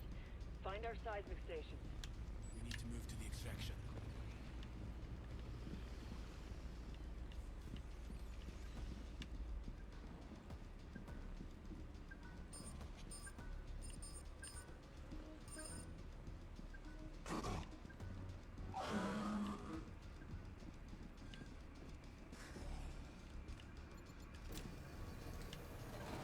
You have to follow the correct order. First station first.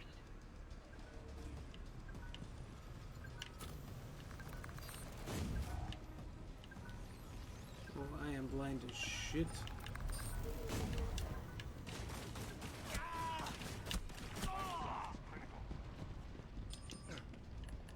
Get our casualty in the extraction pod. Down the casualty. grateful for what you... Calling for extraction platform.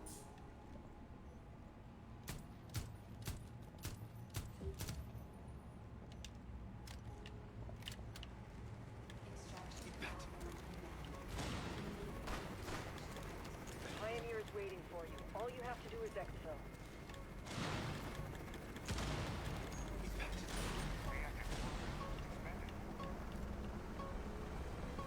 This incursion may only be a small step, yet it informs us for the next one. God. CRISPR's threat level is as low as it could be.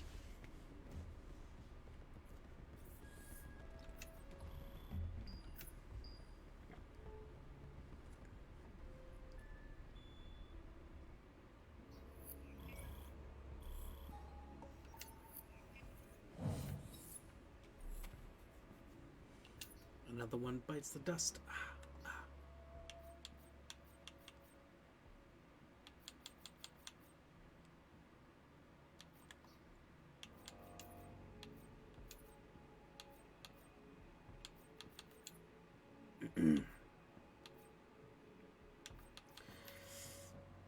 I'll save some New York for other people in case I get some friends that play.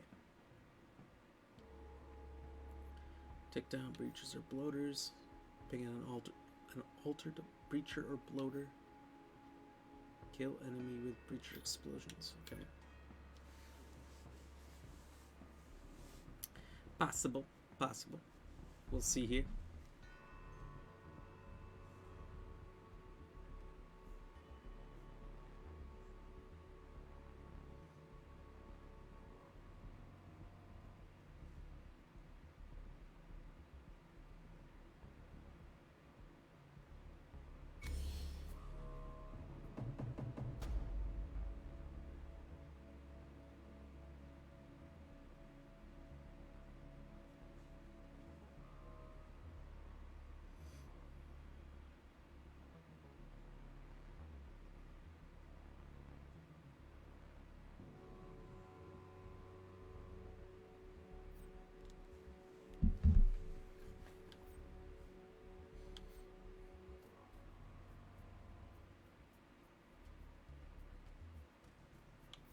Why bring my caper to a gunfight? Maybe I just like the challenge.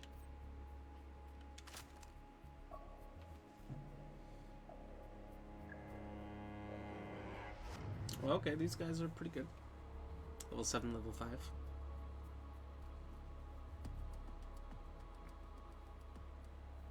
Let's see what they got.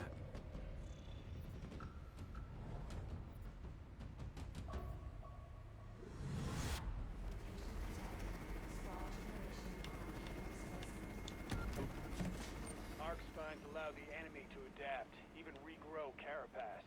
It's some weird ecosystem feeding relationship. Locate those spines. Eliminate my target.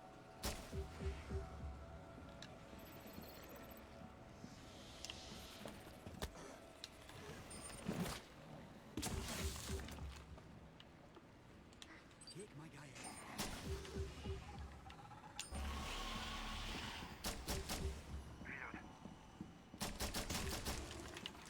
Reloading.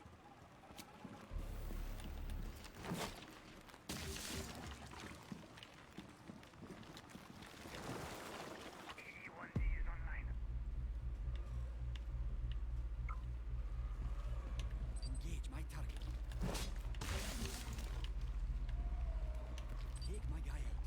Go ahead and plant those charges. It's gonna make the Marquisans pretty unhappy. Stay frosty. Eliminate my target. There's ammo here.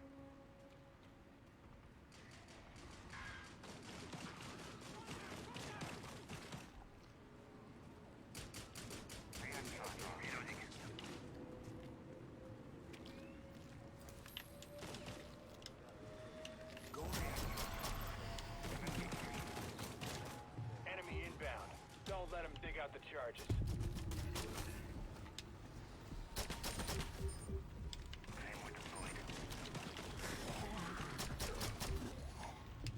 I'm reloading.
charges differently, but, you know, same difference. You're getting the intel we need. On to the next subzone.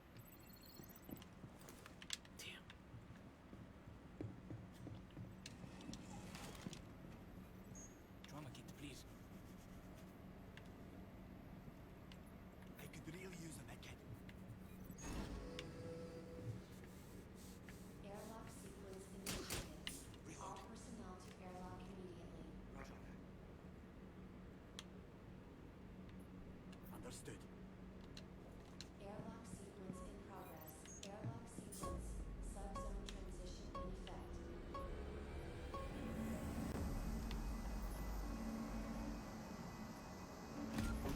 Archaeans here are being good buddies with their elite, which is bad news for our containment efforts. Kill a few to provoke the elite into showing itself. Right there. That's one of them. My target. That's it. A gesture to attract attention.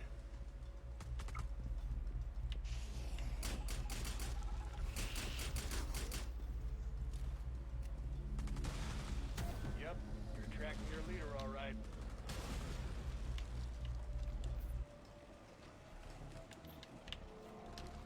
Eliminate my target. Head over there. Reloading. Rendezvous at the objective.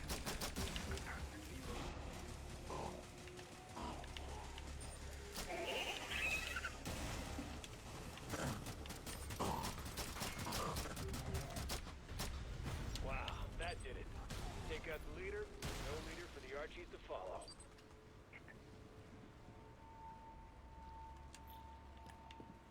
Get some ammo.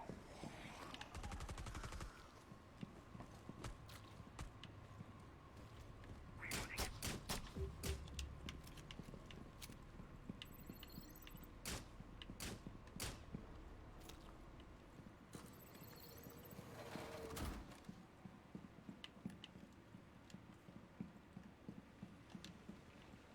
Engage my target.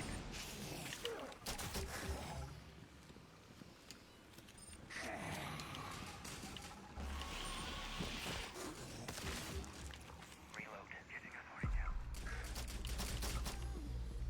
Reload.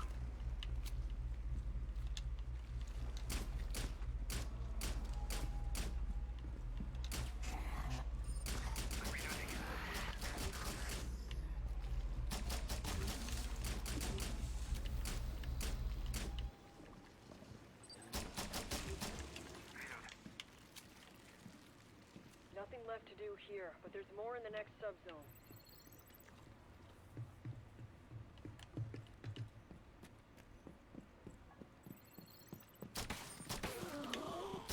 Tell my target, please.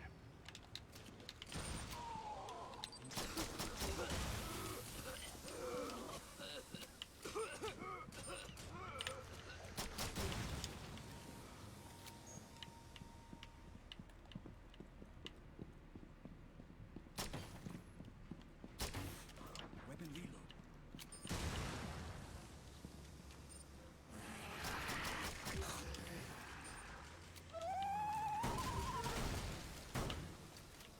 Reloading weapon!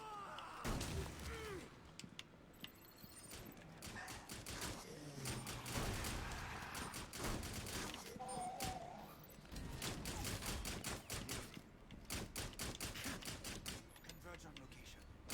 The other guy got the health pack again, and he's super salty about it. I could use All a trauma kit. personnel to airlock immediately. Reload. Airlock sequence. Subzone transition in effect.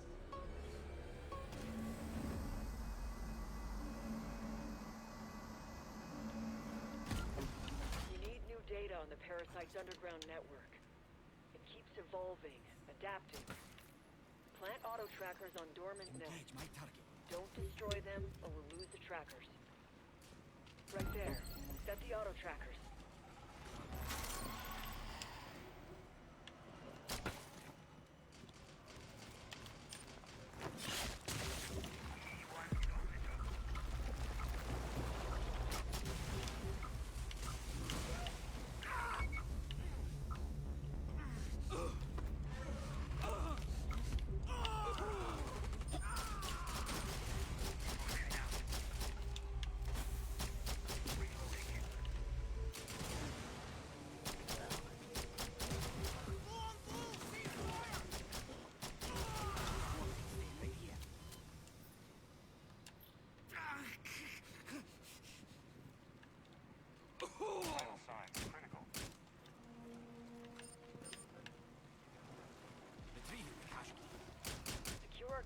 copy of the pod at the extraction point.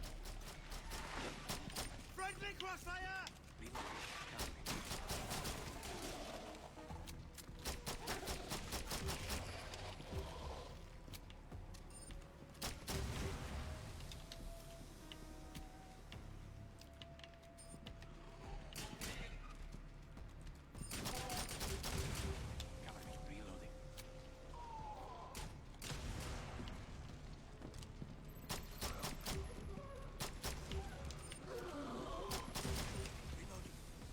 That your squad made in the extraction pod. We need enough nests to map out current subterranean systems. Kept an eye out for your squad mates. Good job on the rest of you. Here.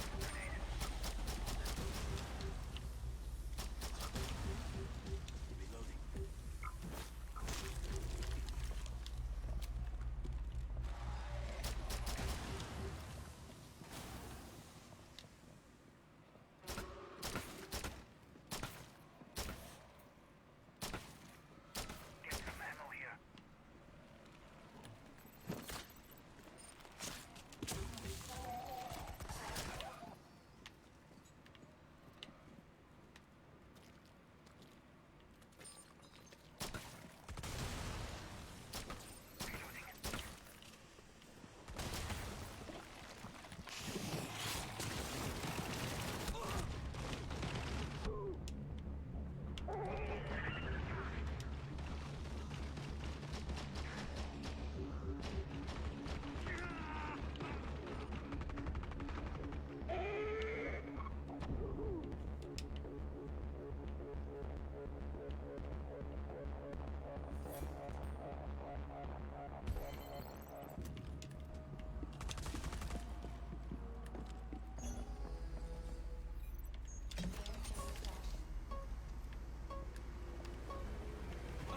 You know, for someone faced with inconceivable odds of state Almost. humanity, you're all right. Probably would have gone better if that guy didn't hog all the net packs. Who's to say?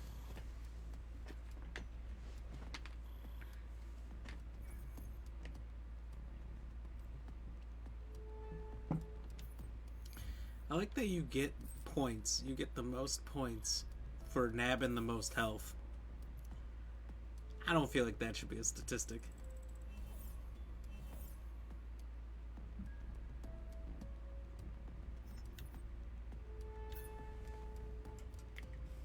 That people are encouraged to nab all the health when there's only a small amount.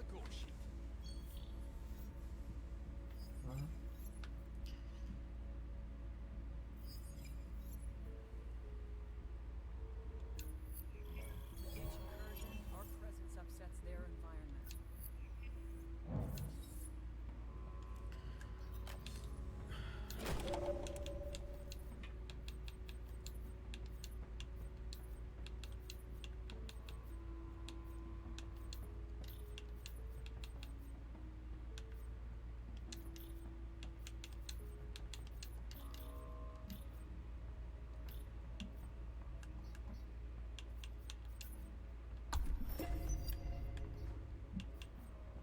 One of my better tactical strategies is to stay alive. So far, so good.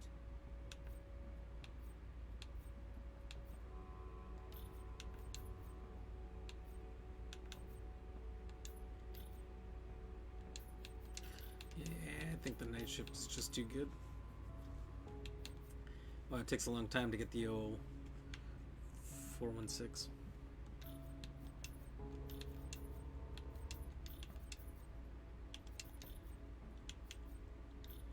Give me the brief. I figure out the rest as I go.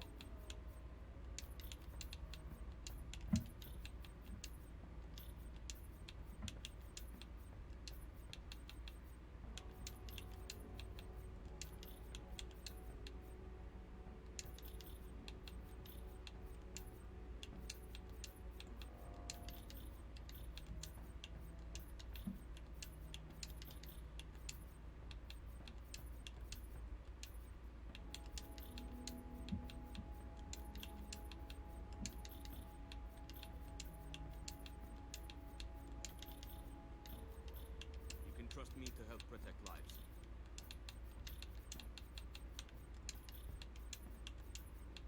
It's the PDW first, huh? That's funny.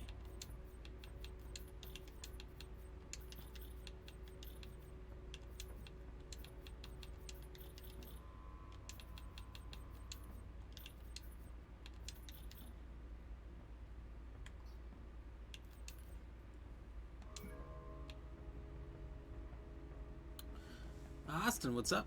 I remember Extraction just being an event. Did they make it its own game now? Yes, sir. Yes, sir. It just came out today, actually.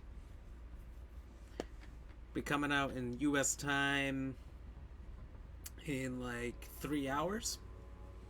But it was free on Game Pass on Xbox day one, and if you're on New Zealand time, it's free now. So they developed it in its own game here. It's got, what, 6, 12, 18 operators. Got a whole progression system. You unlock different tech equipment as you go along. There's actually a bit of a campaign to it.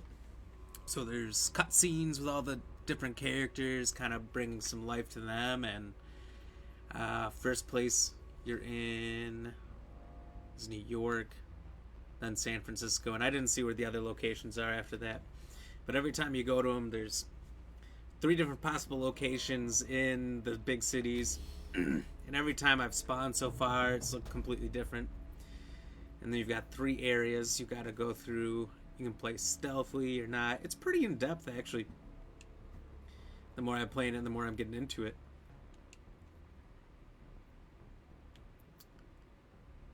It's kind of like they took the concept that they had before and they made it way better, for sure. I'd prefer to fight from the sky. It takes a while to unlock with your characters, all these different things, because each character, which is kind of cool, has their own level. Sledge is level 4 for me, everyone else is level 1. And as you play through, they get injured, so his health bar there is a little lower. And if they're too far injured, you straight up can't play them until they've had enough time to recoup. So you have to keep switching between characters. It's possible for your character to die and get left behind, and then they're completely out of action for even longer, but I haven't had that happen yet. Pretty much if someone's gone down so far, I've saved them and just left. Because you can just leave, you don't have to complete the missions. Which is super nice. It's not like complete fails, it's considered a success so long as you get out of there alive.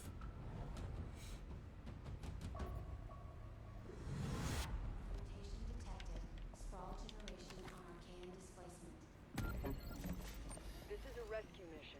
React personnel encountered lab complications and couldn't exfil. The distress call came from this sector. Engage my target. Engage my hostile.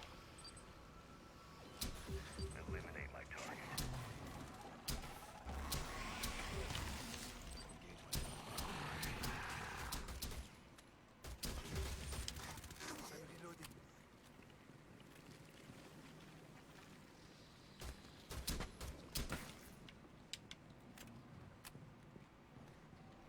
Deploying sensor.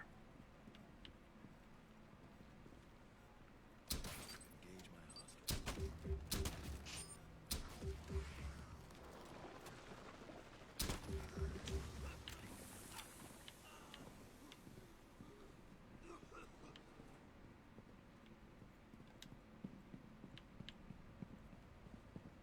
Scanning with HB7.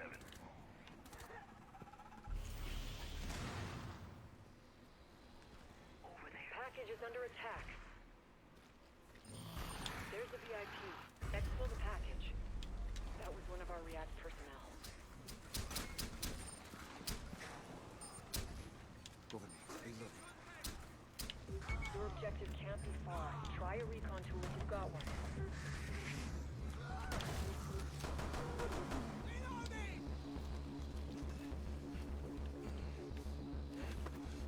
Oh, this has gone poorly.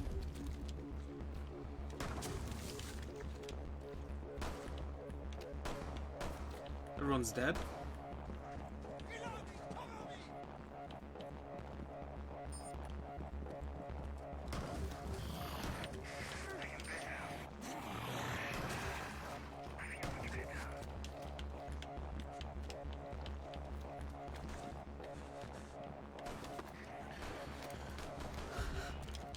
Taking no damage.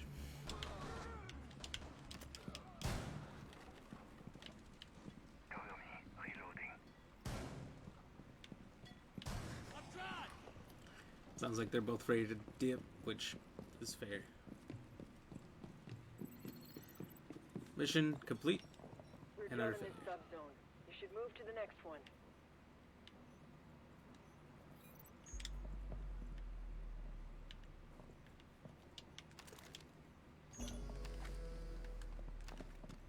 Calling for extraction platforms. Prepare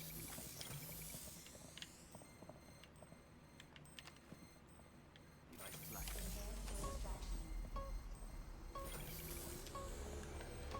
Our line of work is dangerous. You tried, and that's what matters.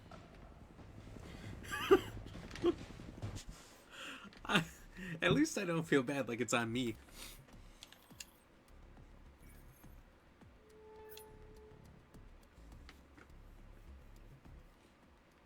People are running through, setting off the first set of enemies they see, just pissing them off right away.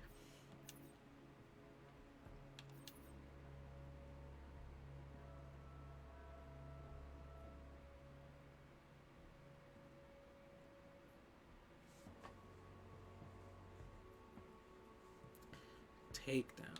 Ah.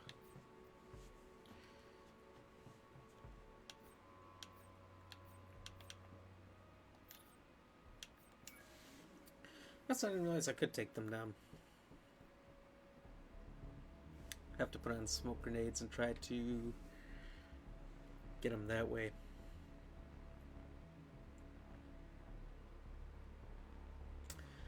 But the one mission was a kill 3 breaches or bloaters. I definitely did that.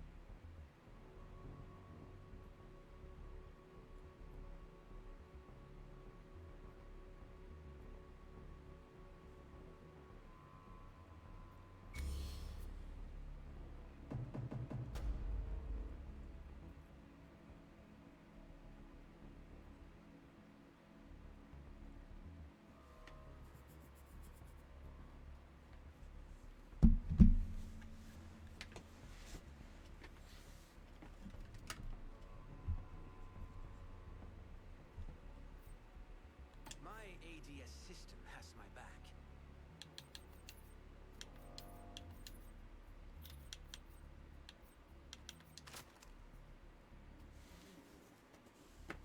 You know, I haven't gone down yet. I hate to say that. Cheers.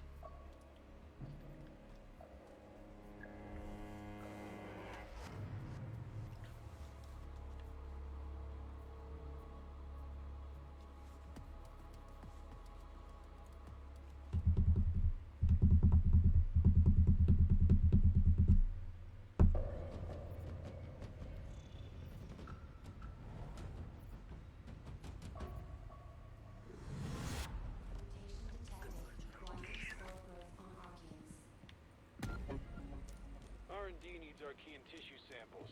Something about cell structures that keep mutating. Your target is in this subzone. Scanner out. There it is. Take it out with your react blade.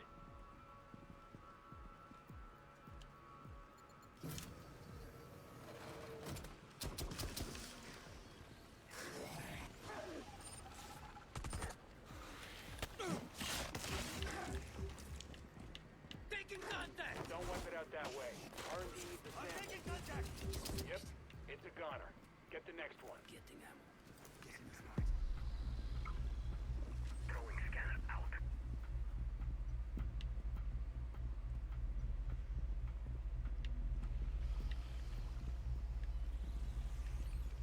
It's right there. React blade, do your thing.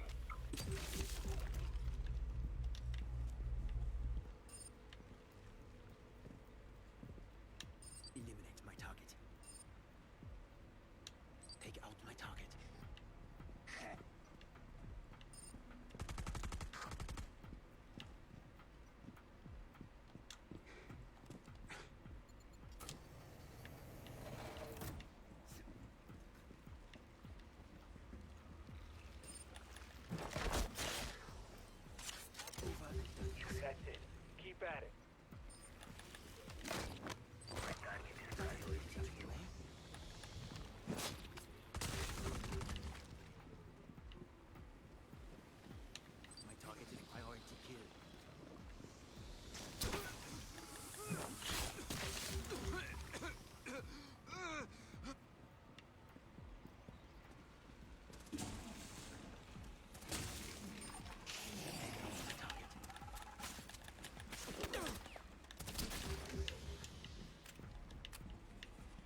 your target. Eliminate it with a takedown.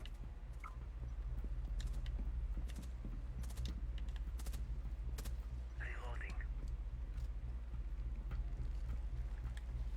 Smoke out.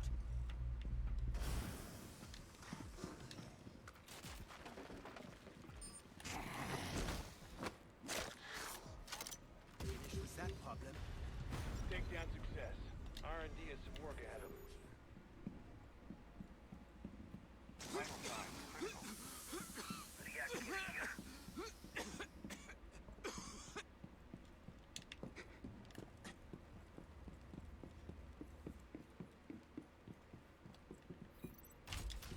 You're getting the intel we need. On to the next subzone. Picked up ammo. Ammo here.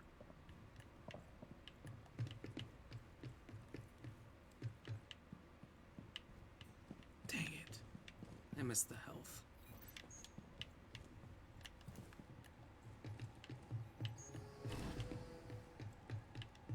Airlock sequence initiated. All personnel to airlock Well, they didn't grab it, so maybe... Airlock sequence. Subzone transition in effect. No health, huh? That's just unfortunate.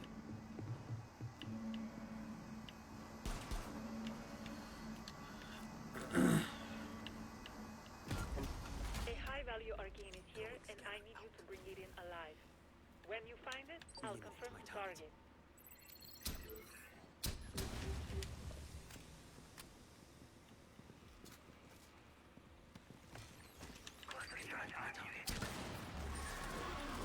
Keep it alive. Bring it to the extraction point and trap it. I'm reloading.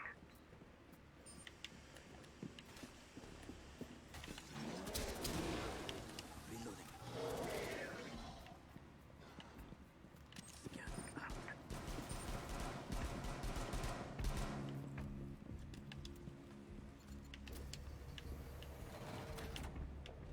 Reload.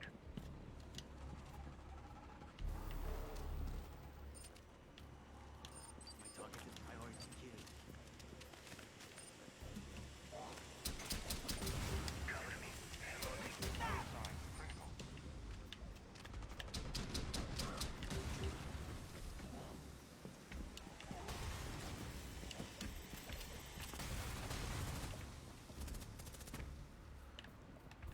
Capture system armed.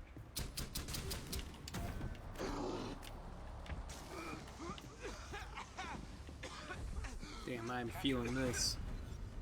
Nothing like a fresh specimen. Alive and kicking. Oh, thank God. Reloading!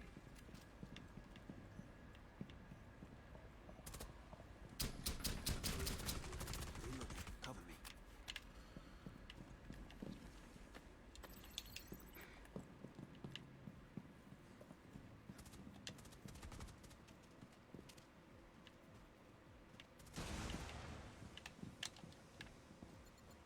Get react gear here. Take out my target. Using scan grenade. Smoke out. Cluster charge live. Throw it. Reloading it.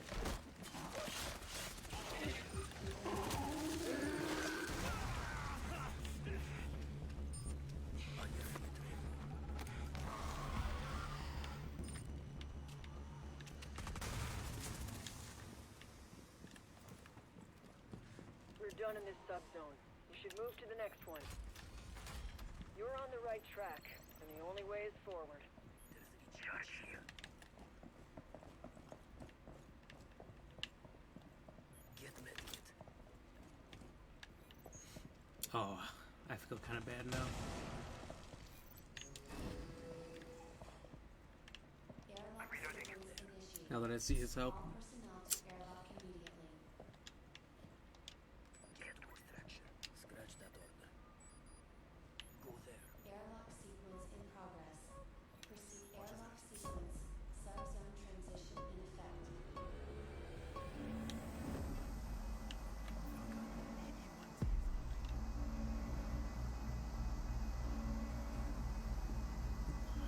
stealthy, I think we can do the final one before extraction. Injectors are in the dispenser, and then you can plant them in the nutrient node.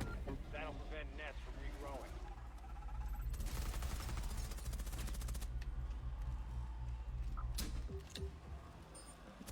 We gotta stop the nutrient node, or any nest you destroy will grow back.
Hey, Brian Butler, what's up, man?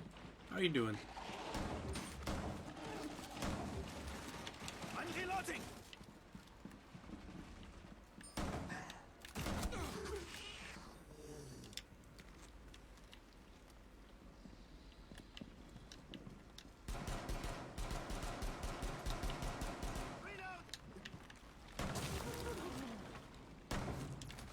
Reloading, cover me!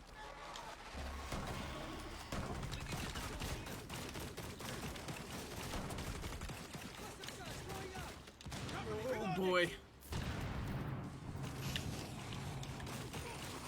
Dropping casualty. Cluster charge deployed.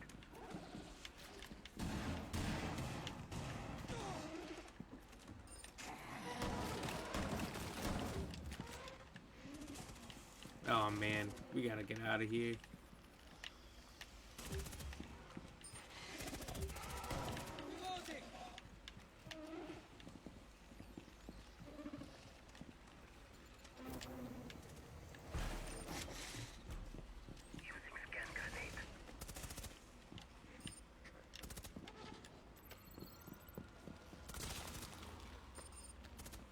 I would have liked to save the guy, but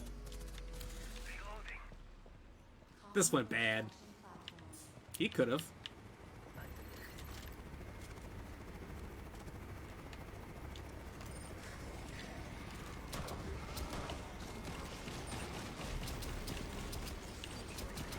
it back. We'll need you to go on more incursions.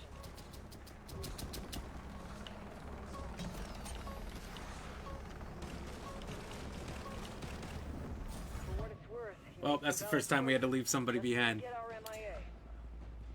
Not too proud of that one, but we're doing so well for so long.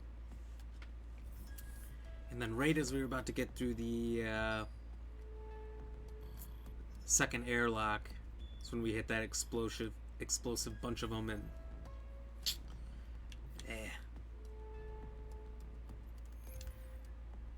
Good man, I see your post. How have you been? Still under the weather?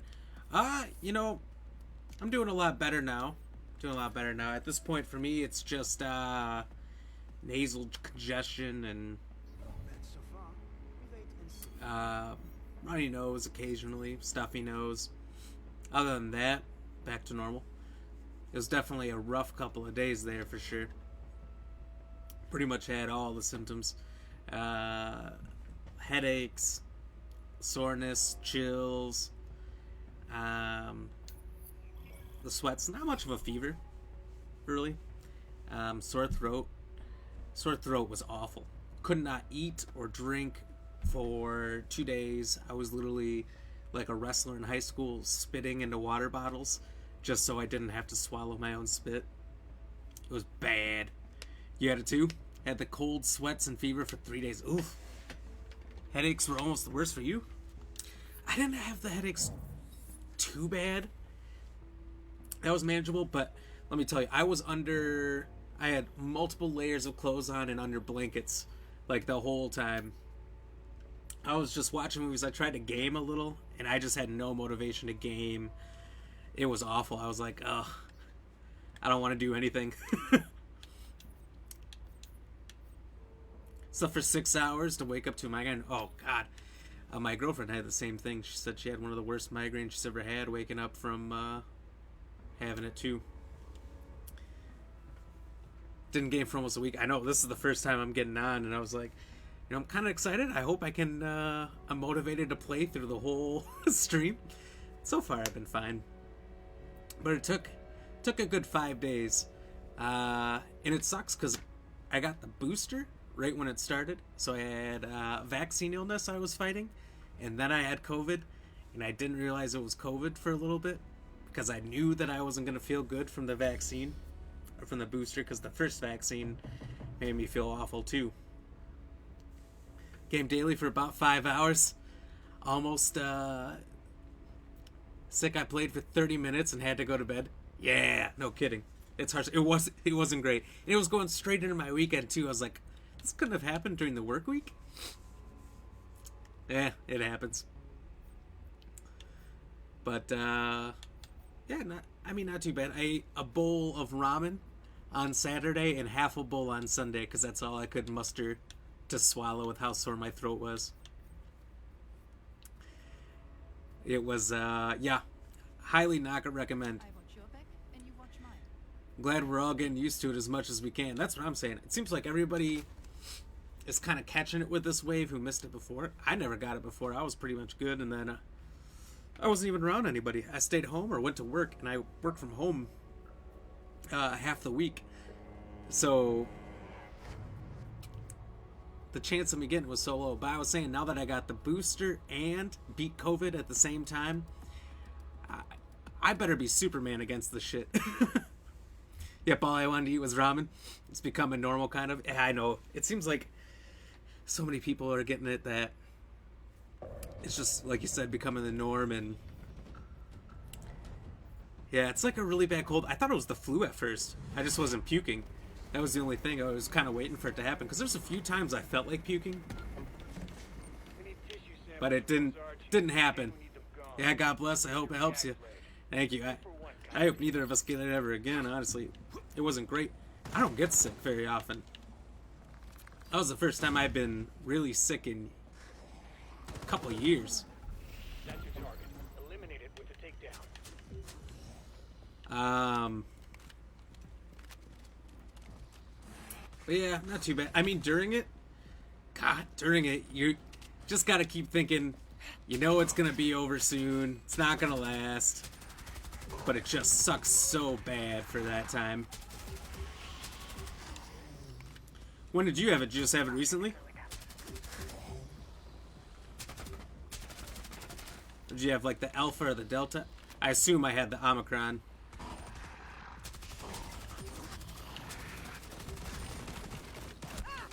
Oh my God!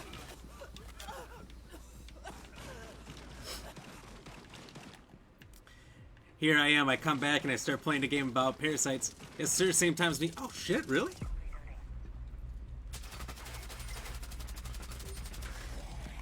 Well, what the heck?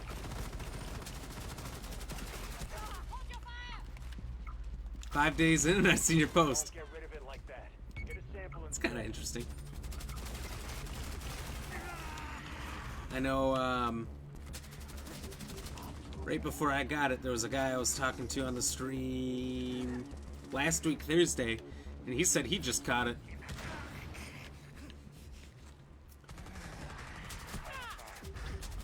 Sometimes it just boils down to luck. It just wasn't on your side today. Exfil your squad mate. Get them to the extraction pod. I don't know where I'm going. My boss got it. Wife, kids, all the same week as you. Holy shit. Like wildfire. No kidding. I know at my company, there's like 500 people, give or take, and every week, or basically every day, I should say, they send out notifications who and what building. We have 3 different buildings. How many people got it, and it's like every day. And then when I got it, there was at least 5 other people. And then I was thinking, I'm like, how many people didn't report it too? Because, like I said, because I got the booster, I thought it was a cold. I thought it was the flu. I thought it was anything else. So I was like, I wonder how many people think it's just something else and they're just fighting through it.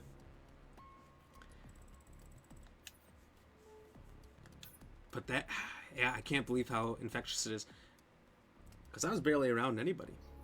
I at least, you know, when I reported it back to work, they do the whole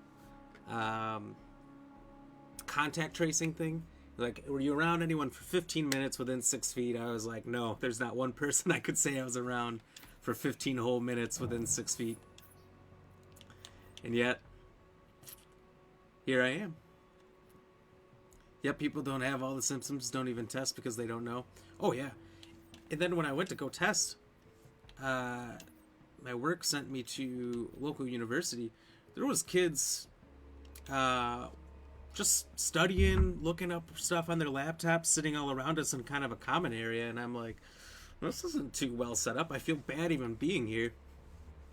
But I had to show them a positive test from an actual testing site, a take-home test they didn't consider good enough, which, you know, teach their own. I was able to work from home anyway, so I was kind of confused, but had to do it for reporting purposes or something.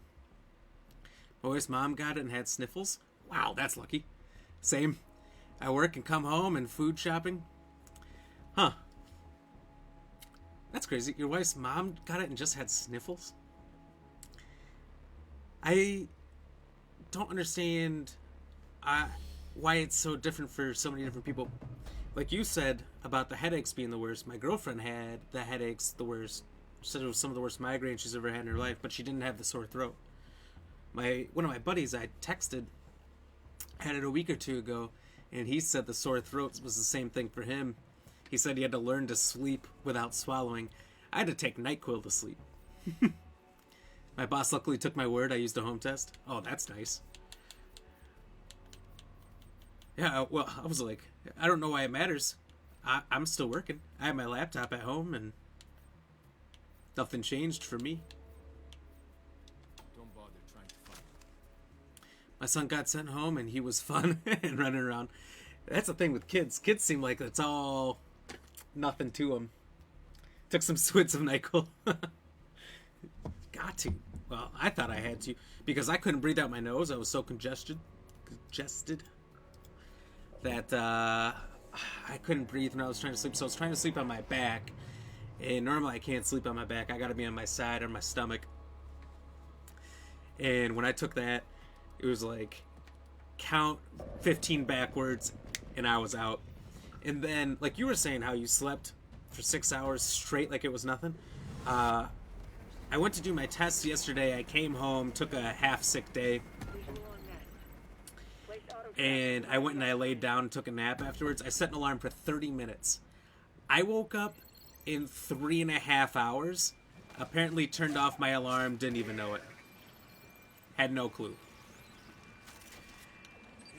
I slept so hard. Suggest heated blankets. I heard that from somebody else too. I should have. But I wasn't ready for it. I didn't think it was really going to happen. Definitely is enough to ruin the quality of life for sure. Do you lose your sense of taste or smell?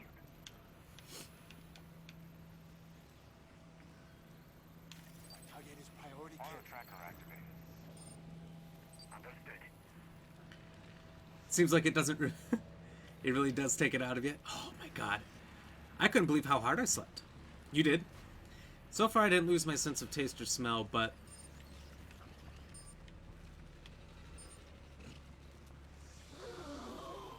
you know, who knows?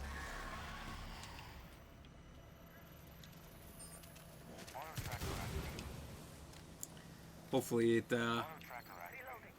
one day it lost them both. Oh. Shit. Data acquired. We'll find out what's going on with these nests. I guess I don't know when I had the sore throat. I could have lost it, and I wouldn't have even known because I drank hot tea with lemon and honey in it. It was like the common sore throat here. It did nothing for me.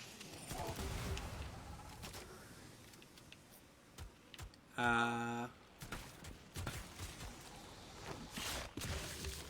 tried to drink ice water because that kind of worked, but that also still stung.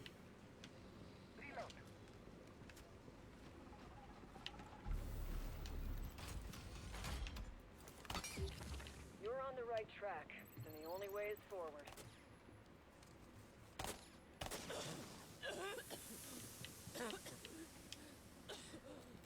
You're really lucky. After about 10 days, I'm starting to smell and taste again. Oh, nice.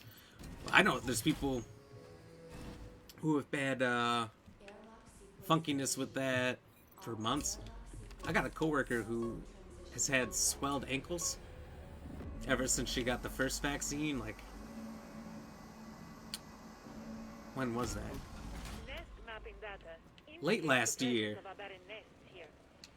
Find them. It was like June or July. That's not late, but I think it was like July. She got the Johnson & Johnson, and she had that. So there's some weird lasting effects with all of it. Black tea, lemon, and honey. Yep. I was hoping it would work.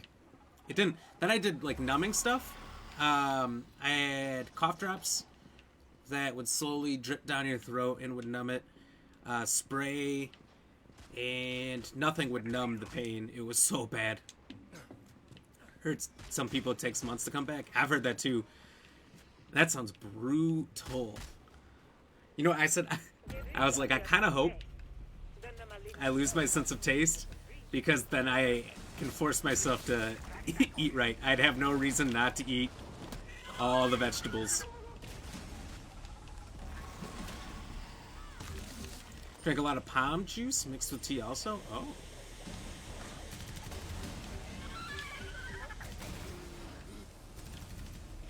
That's probably a good idea. What did I get? I thought, for some reason, I don't know, like a moron, that Sprite would...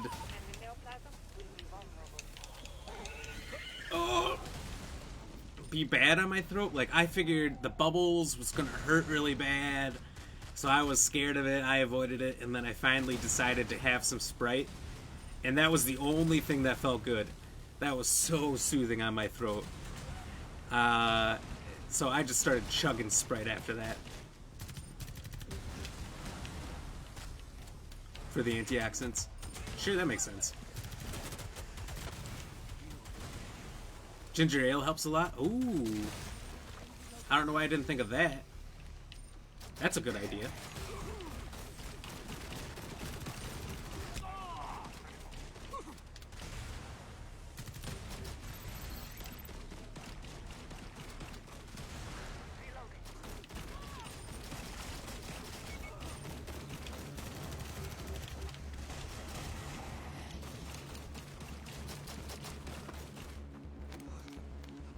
I imagine it's not too different. Yeah, you're right.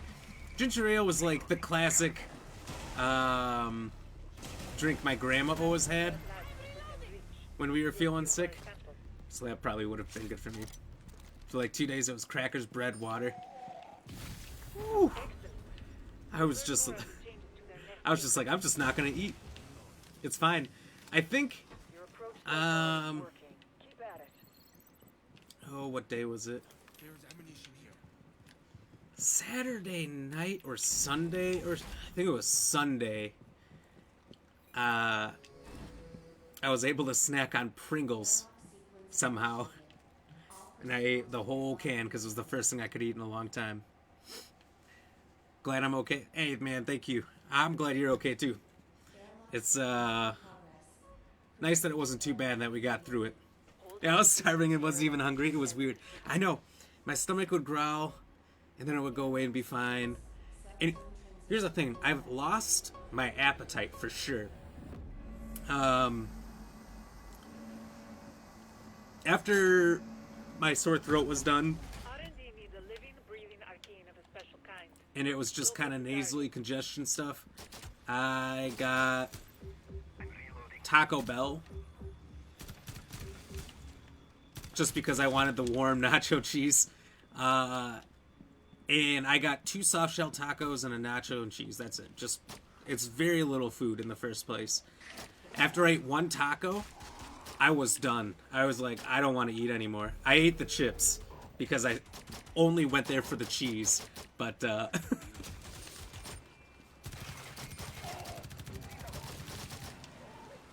it was crazy. Same for you? It's so weird. The most I've been able to eat is Campbell's chicken noodle soup. I've been able to put down a whole can, but you know what? There's really not that much to it. So I guess that's not too bad. I've changed to the classic Stars chicken noodle, chicken Stars. I remember that was the one I always had when I was sick as a kid, so I requested someone to deliver me some of that.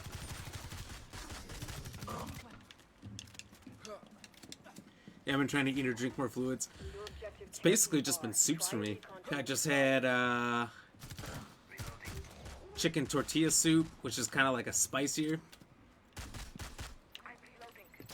soup, and that was nice. It kind of cleared my sinuses out a little bit.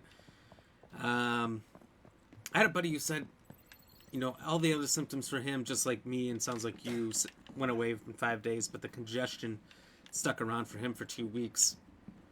So I'm hoping that doesn't happen. It could also be the fact that I live in a place where it's so cold the wind hurts your face. It's like 20 degrees out right now, so that could be a big part of it. This kind of year I could drink soup all season. I know. I've been absolutely downing soup. Oh, please.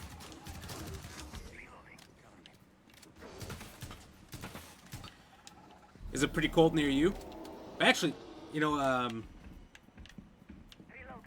Uncanny Lup, he was up chatting above you in Texas, said the weather keeps slipping between 70 degrees and 20 degrees at night. So they're getting that freezing weather again.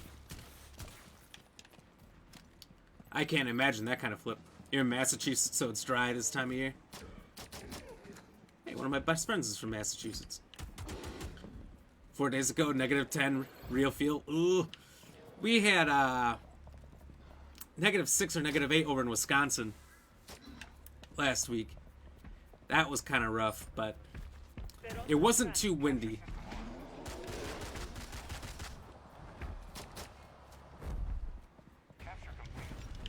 So that wasn't too bad. And today it's 48 degrees. Oh boy. I think we got up to like 34 and sunshine. I don't know. I haven't seen the outside in a few days. With the CDC guidelines, I guess I'm already going back to work tomorrow, so that's my boss. Head of HR told me, well, it's good that you're feeling better. You can come back, I guess. I'm like, oh, why? I can work from home. But, and my boss said, yep, we'd like to see you back in the office. Super weird. Don't know why. But it's like quarantine for 5 and the mask for 5 is the guidelines now, which if you got a mask for 5, aren't you still contagious? I don't know.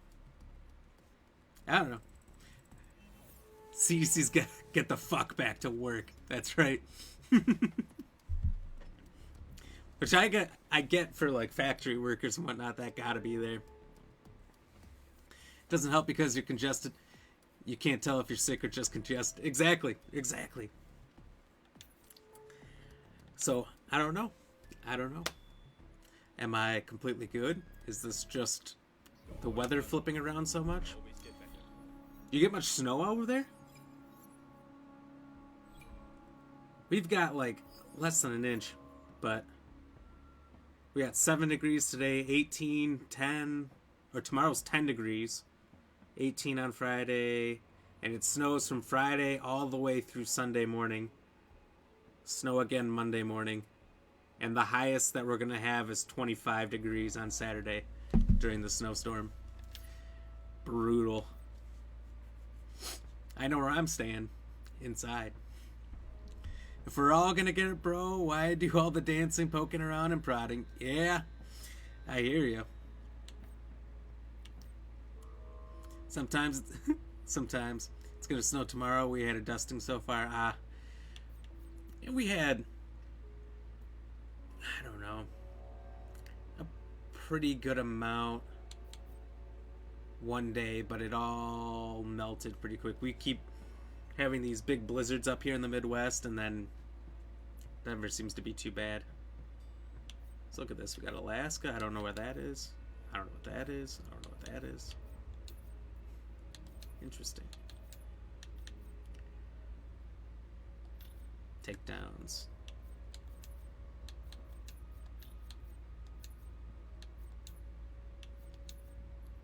Whoa, is a silencer on this? Probably not going to use it. Every few years we have a good 6 foot of snowstorm or so. Oh, Jesus. Yeah, I've never had that. My dad's from New York, and I know you guys are pretty close to that, and he used to tell me about how New York would get absolutely wrecked by 15 feet of snow sometimes or something. And you'd have to, if you didn't have a snowmobile, you couldn't get around. Maybe not a few years, maybe 10 or so average. Oh, jeez. 7 years, we had about 8 feet. Jesus. I can't imagine. I see the news showing over by Massachusetts and New York, and just kind of that East Coast area of some of your snowstorms where people are literally digging out their car and you can't even see the windshield yet. And it just blows my mind. I'm like, I think I would just not go to work. Say, fire me? What do you do? The city will just pay extra to shovel it in the ocean. Really? That's interesting. I was wondering. I was like, where do you put it? That makes sense. Dump it in the ocean. Why not? The ocean probably never freezes, so... Well, I shouldn't say never. There's the whole Arctic, after all. Probably not around Massachusetts. That's funny. Well, hopefully you guys at least have salt out there. For years out here, they would show our salt stockpile at the beginning of the year, and it would be just like 1 truckload. Like, well, this is gonna be an awful winter. And then they would just dump sand everywhere. Sand gets all up under your car. It kind of gets it real dirty. It's not good. Not good. Salt kind of rusts it. Same thing, I guess. We just don't have room in the city to put it anywhere. Oh yeah, our streets are covered in salted sand usually. I can imagine that. Yeah, that's what I was thinking about, like big cities like Chicago, New York. How do they deal with it? Where do you push it all? Because for me, I'm in a small town, and they just push it all to the street corners, which, okay, there's no, I shouldn't say no, there's not a lot of stop signs or yield signs in my city. In all the residential areas, it's all just free go. So people just roll through, and the corners are packed up so high, it's, I don't know, probably 8-10 feet tall sometimes from everything on the road just built up there. And I gotta come all the way up and like lurch out onto the road to be able to look around and actually see, is there someone around before I go through. It's terrible. And you gotta do that for like every intersection. Yeah, plus other places, the salt water in there ruins vehicles too here. Oh, I guess I never thought about that. If you see a rusted car underneath, it's from here, New York, Jersey, or somewhere. Interesting. Huh. I never thought about that. I know... Oh, Jesus, that guy just screaming in my ear. I know I worked in a metal farm machinery parts warehouse for a while, and we sometimes had to ship stuff overseas. And when you ship metal parts overseas, the amount of packing, repacking is ridiculous. So everything has to be individually packed inside of a box, which goes inside of a giant bag, and then the box gets nailed down, and then the bag or the box gets wrapped around in another bag to avoid all the sea salt. Crazy. They never use any salt in the streets. They're lucky. Salt's nice, but there's also a point where it doesn't matter. Cars from Florida and stuff have way better bodies. Oh. There's barely even any cars around here if you wanted a new one. It's probably the same over by you. The supply chain shortages have it so, well, you want a car? Good luck.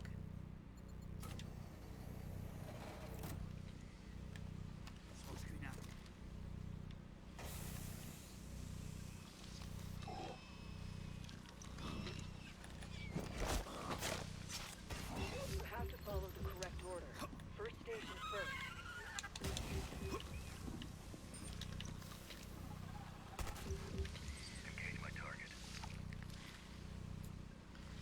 Yeah, the world's taking a hit with chip shortages. Oh, it's terrible. It's for everything. That's the first station. Start the triangulation. I know a buddy who just got a new car, and he had to go about 2 hours away to find it at a dealership. Do you hear Microsoft is bidding to purchase Activision for $69.8 billion? I saw that yesterday, and I was obsessed with the news. I was trying to find as much information as I could on it, but interestingly enough, the government might actually block it from going through.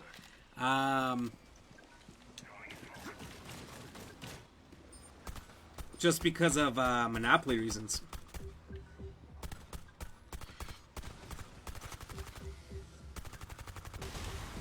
I saw they got antitrust laws they're pulling on it, so we'll see.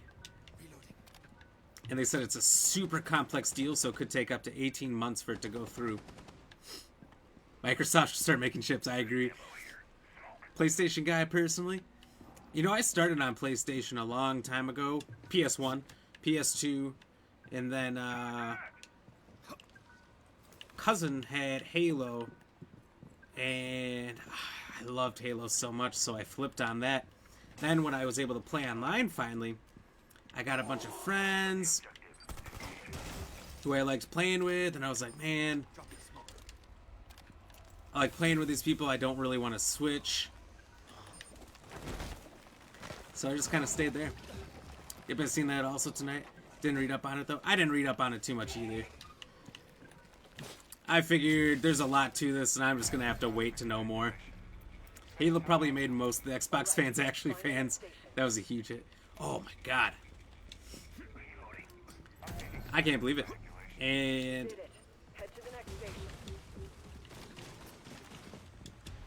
I'm kind of happy about it right now. Between Game Pass and all the acquisitions, Bethesda. Oh!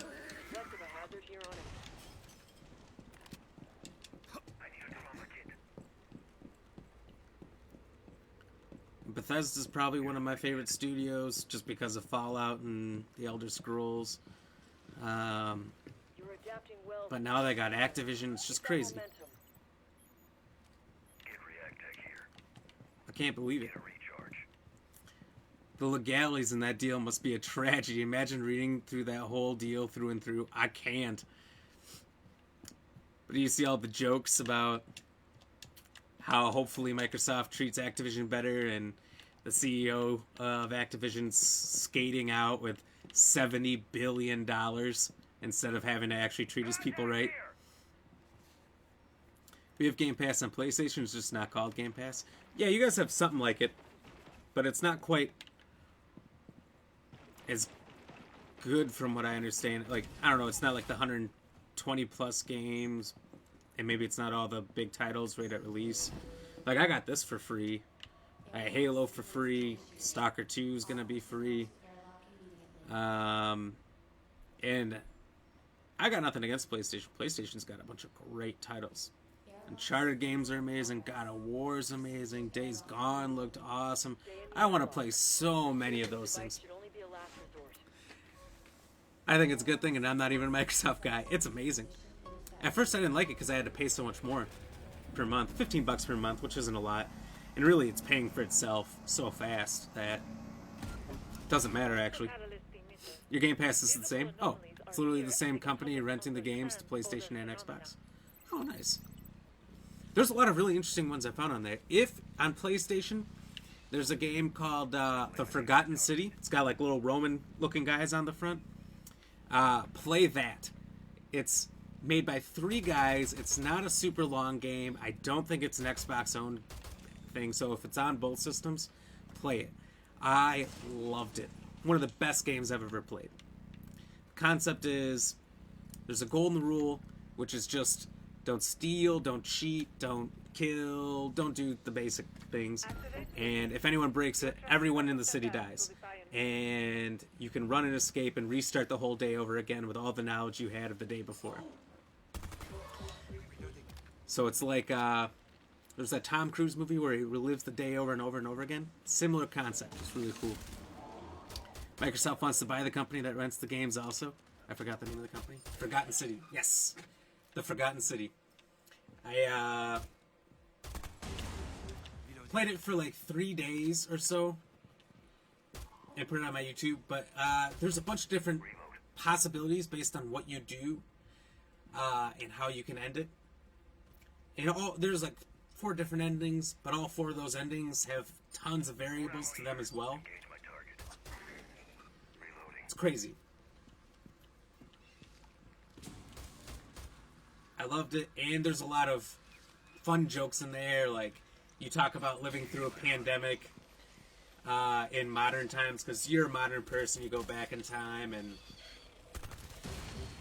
they bring in the Karen meme. It's a good one. Honestly, Microsoft might as well put an offer by Sony. No kidding. No kidding. I was curious how Sony was going to respond when Microsoft bought Bethesda. And then the only thing that happened was Microsoft responded again. So I'm confused. It's like, why aren't they doing more? The world will run off Microsoft and Comcast, basically. Feels like it, doesn't it?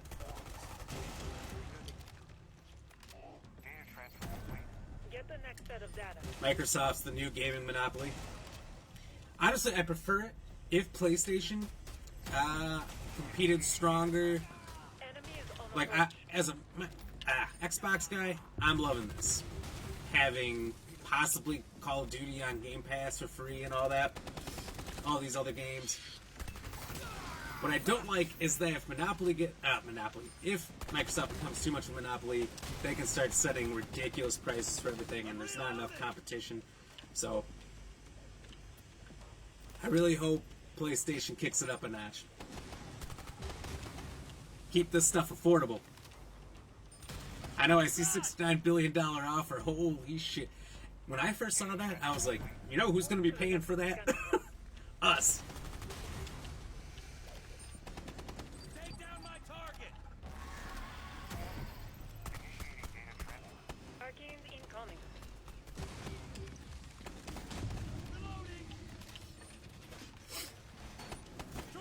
It's a $22 steak, costs $30, but folks have money to spend $69 billion.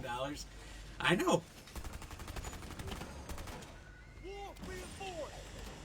It's hard to imagine sometimes. Here's your $2,500 iPhone 38. There's nothing different about it, but it's the iPhone 38, so you gotta get it. We'll find out why this phenomena is behaving like neurons. We're getting the intel we need. On to the next subzone. It's true, though. I think I saw just today, like half of America, if they had to pay a $1,000 bill out of pocket, couldn't even do it. But like you said, they can afford a $69 billion gaming company. And people can't afford their bills. 6 cameras on the back. This one's got 4. Galaxy 20 Ultra. Let's make a better camera. Just add 4 more cameras. Mine's got 30 times zoom.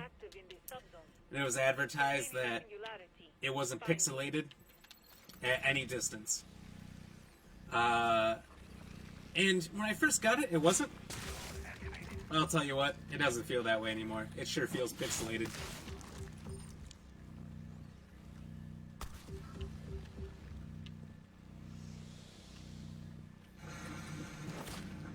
Hey, Susan, thank you for the like.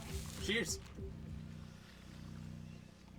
Sometimes I cheers with beer, but for today and tomorrow, I'm cheersing with Sprite.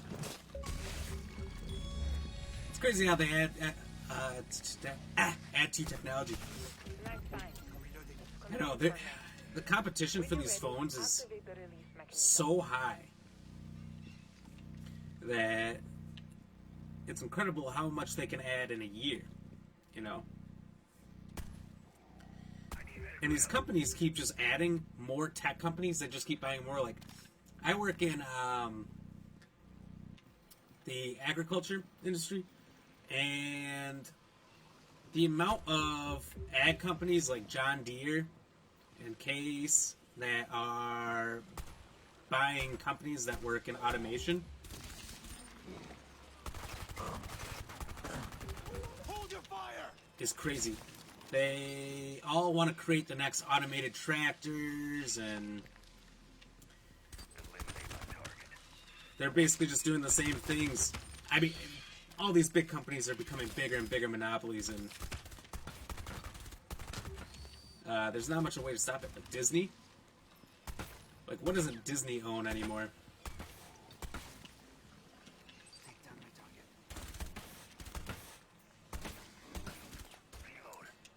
Like cars. Let's add 65 buttons and 80 sensors. That can all go wrong with any tiny wearing issue. You're not fucking kidding. Pretty soon, cars are going to be all autonomous too. I see more and more keep getting released.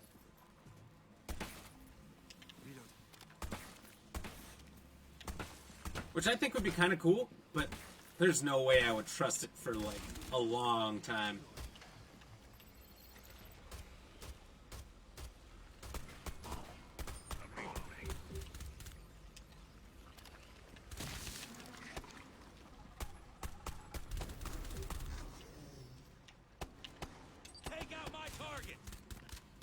Like a BMW, one wire could cost you thousands. Oh, to hell with that.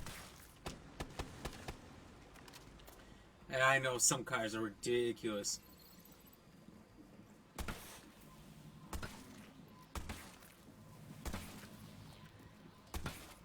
Where it's like, I'm deciding what car I'm going to buy now based on how much it's going to cost me to fix it when something goes wrong. That's where I'm at with things. No foreign cars. Parts are too much to import. Microsoft should team up with Ford and Chevy. Make their chips for every vehicle made from here on out. Hell yeah. Why not? That would actually make a difference in the world besides buying up all the games. Repair? Yep. Yeah, I don't know why there isn't more companies moving to making these chips. They would make so much money. Just charge what you want.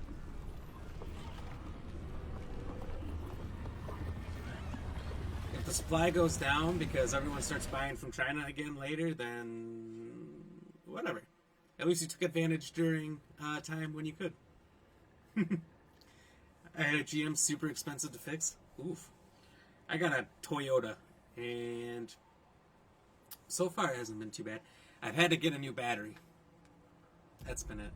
That was like $160 or something like that.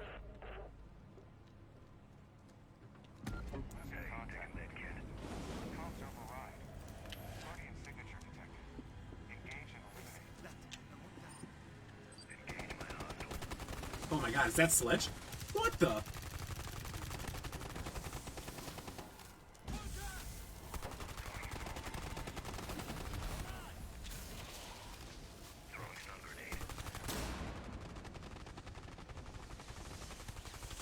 Oh!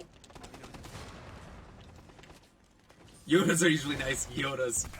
I've never heard it called a Yoda. I like that though.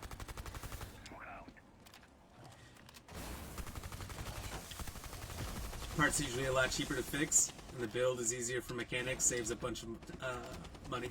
Hell yeah. I like it, and the big reason I wanted it was for the, how long they last, you know.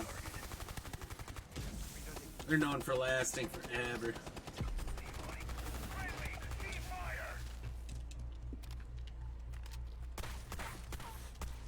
And my big thing is, I'm not a rich guy, just an average guy. I've got bills to pay and everything. I would rather just have a nice car that's gonna last a long time. Like every 8 to 10 years, get a new car.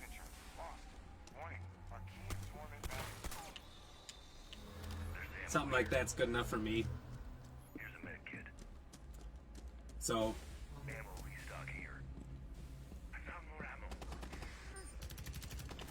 Yodas are fine. If it wasn't that, I was gonna get a Honda. But the Honda I wanted was real expensive. And the dealership was not willing to play ball.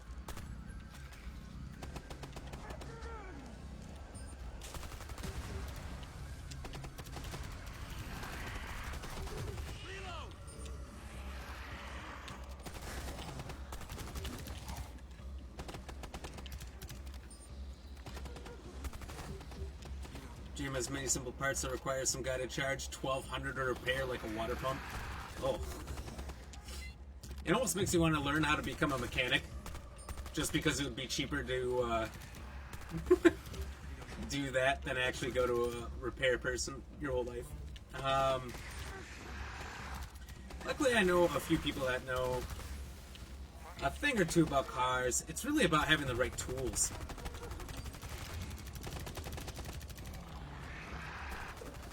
That seems to be, more than anything, the struggle.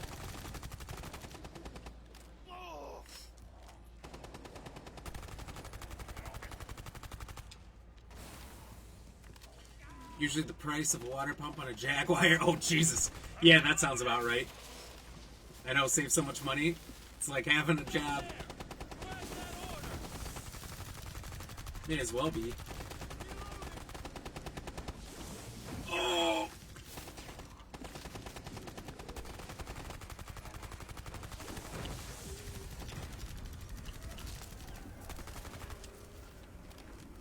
It's like, same thing with electrical work or plumbing or any of that. Kind of want to learn how to do it yourself just so don't have to ever pay anyone an absorbent amount of money. Everyone can see what we're up against.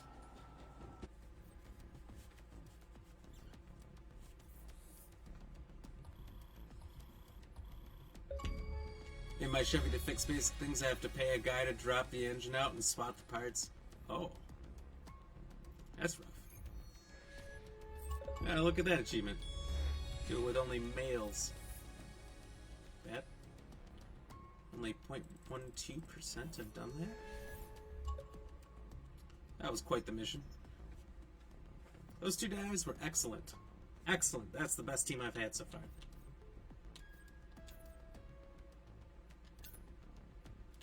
That was a lot of fun.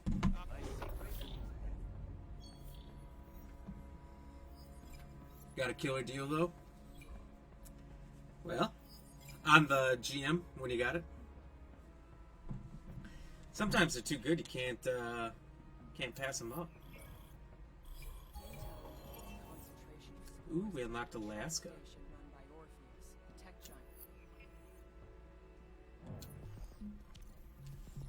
Ooh, mission briefing. Hey there, I'm way up north in icy Alaska. Back in July, paid 10 G's. But the cold don't seem to Yeah, bother 3,500 miles used.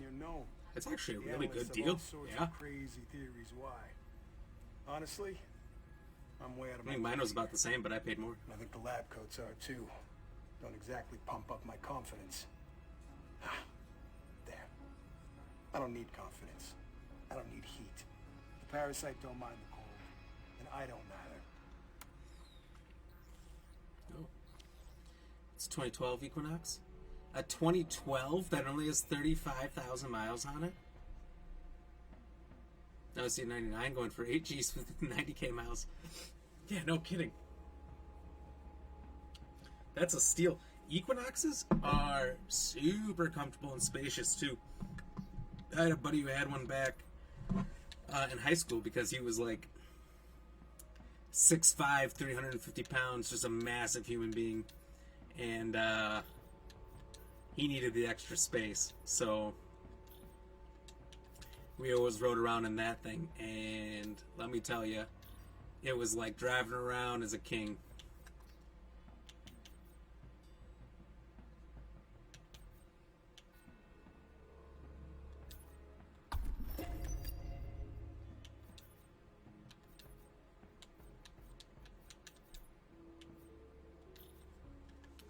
So it was pretty nice. They're beautiful SUVs. I know so many people that got one. Someone I work with got one, and then somebody else is about to get another one. It was like, jeez. I feel like I need an Equinox now. Maybe that'll be my next car. The design of the engine is a bit but the rest is gorgeous. so it's manageable. You can do it. That's funny.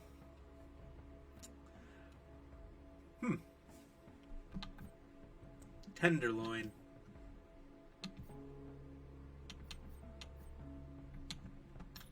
I don't know what areas I've done and what I haven't. That's okay. Alaska sounds fun. This feels like once you get through and you 100% it all, you just kind of beat it. I don't know if there'll be that much more to do. But, alright. Well, Brian, thanks for chatting with me. I'm going to call it a night. Try to get some sleep and hopefully sleep off some of this congestion before I have to go into the office tomorrow. Should be good, though. Should be good. I feel significantly better. So, we survived. We survived.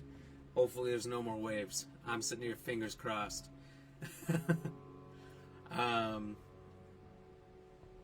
You too, brother. Have a great night. Yeah, thanks for stopping in. Thanks for chatting. Thanks to Susan for the like, Brianna for the like, Mohan for the like, Uncanny for the like, Sam for the like and share, William Harris for the follow, Kayla for the like, and William for the like and share. Nice chilling with you, for sure. Stop by anytime. I always love a good conversation. It makes the stream a lot better, otherwise I'm just kind of sitting here looking at it.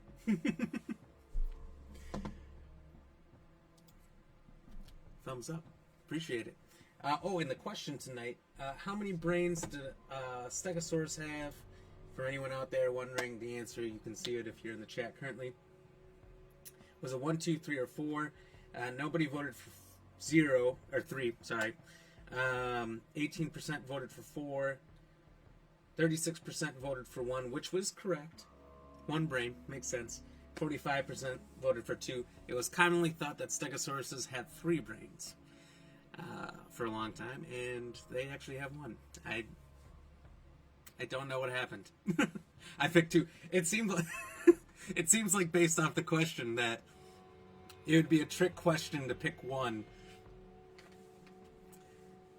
I know I looked at it and I guessed 1, but I was like, because I did the trivia myself before I put it up here. And I was so confused. But yeah, I guess for the longest time they thought 3. I'm so smart, I'm dumb. So it was kind of a trick question.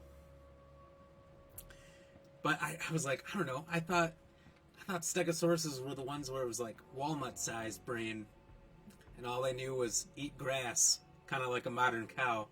But I don't know. That's the answer. So thanks for playing. Good show, man. Hey, thank you very much.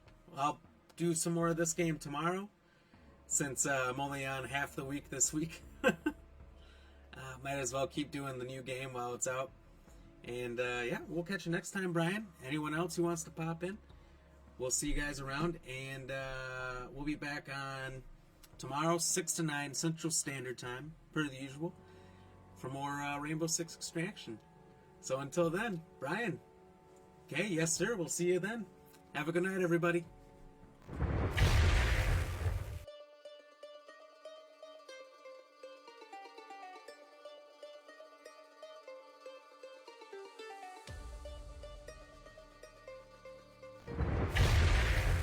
Thank you, Brian, for the like. Night.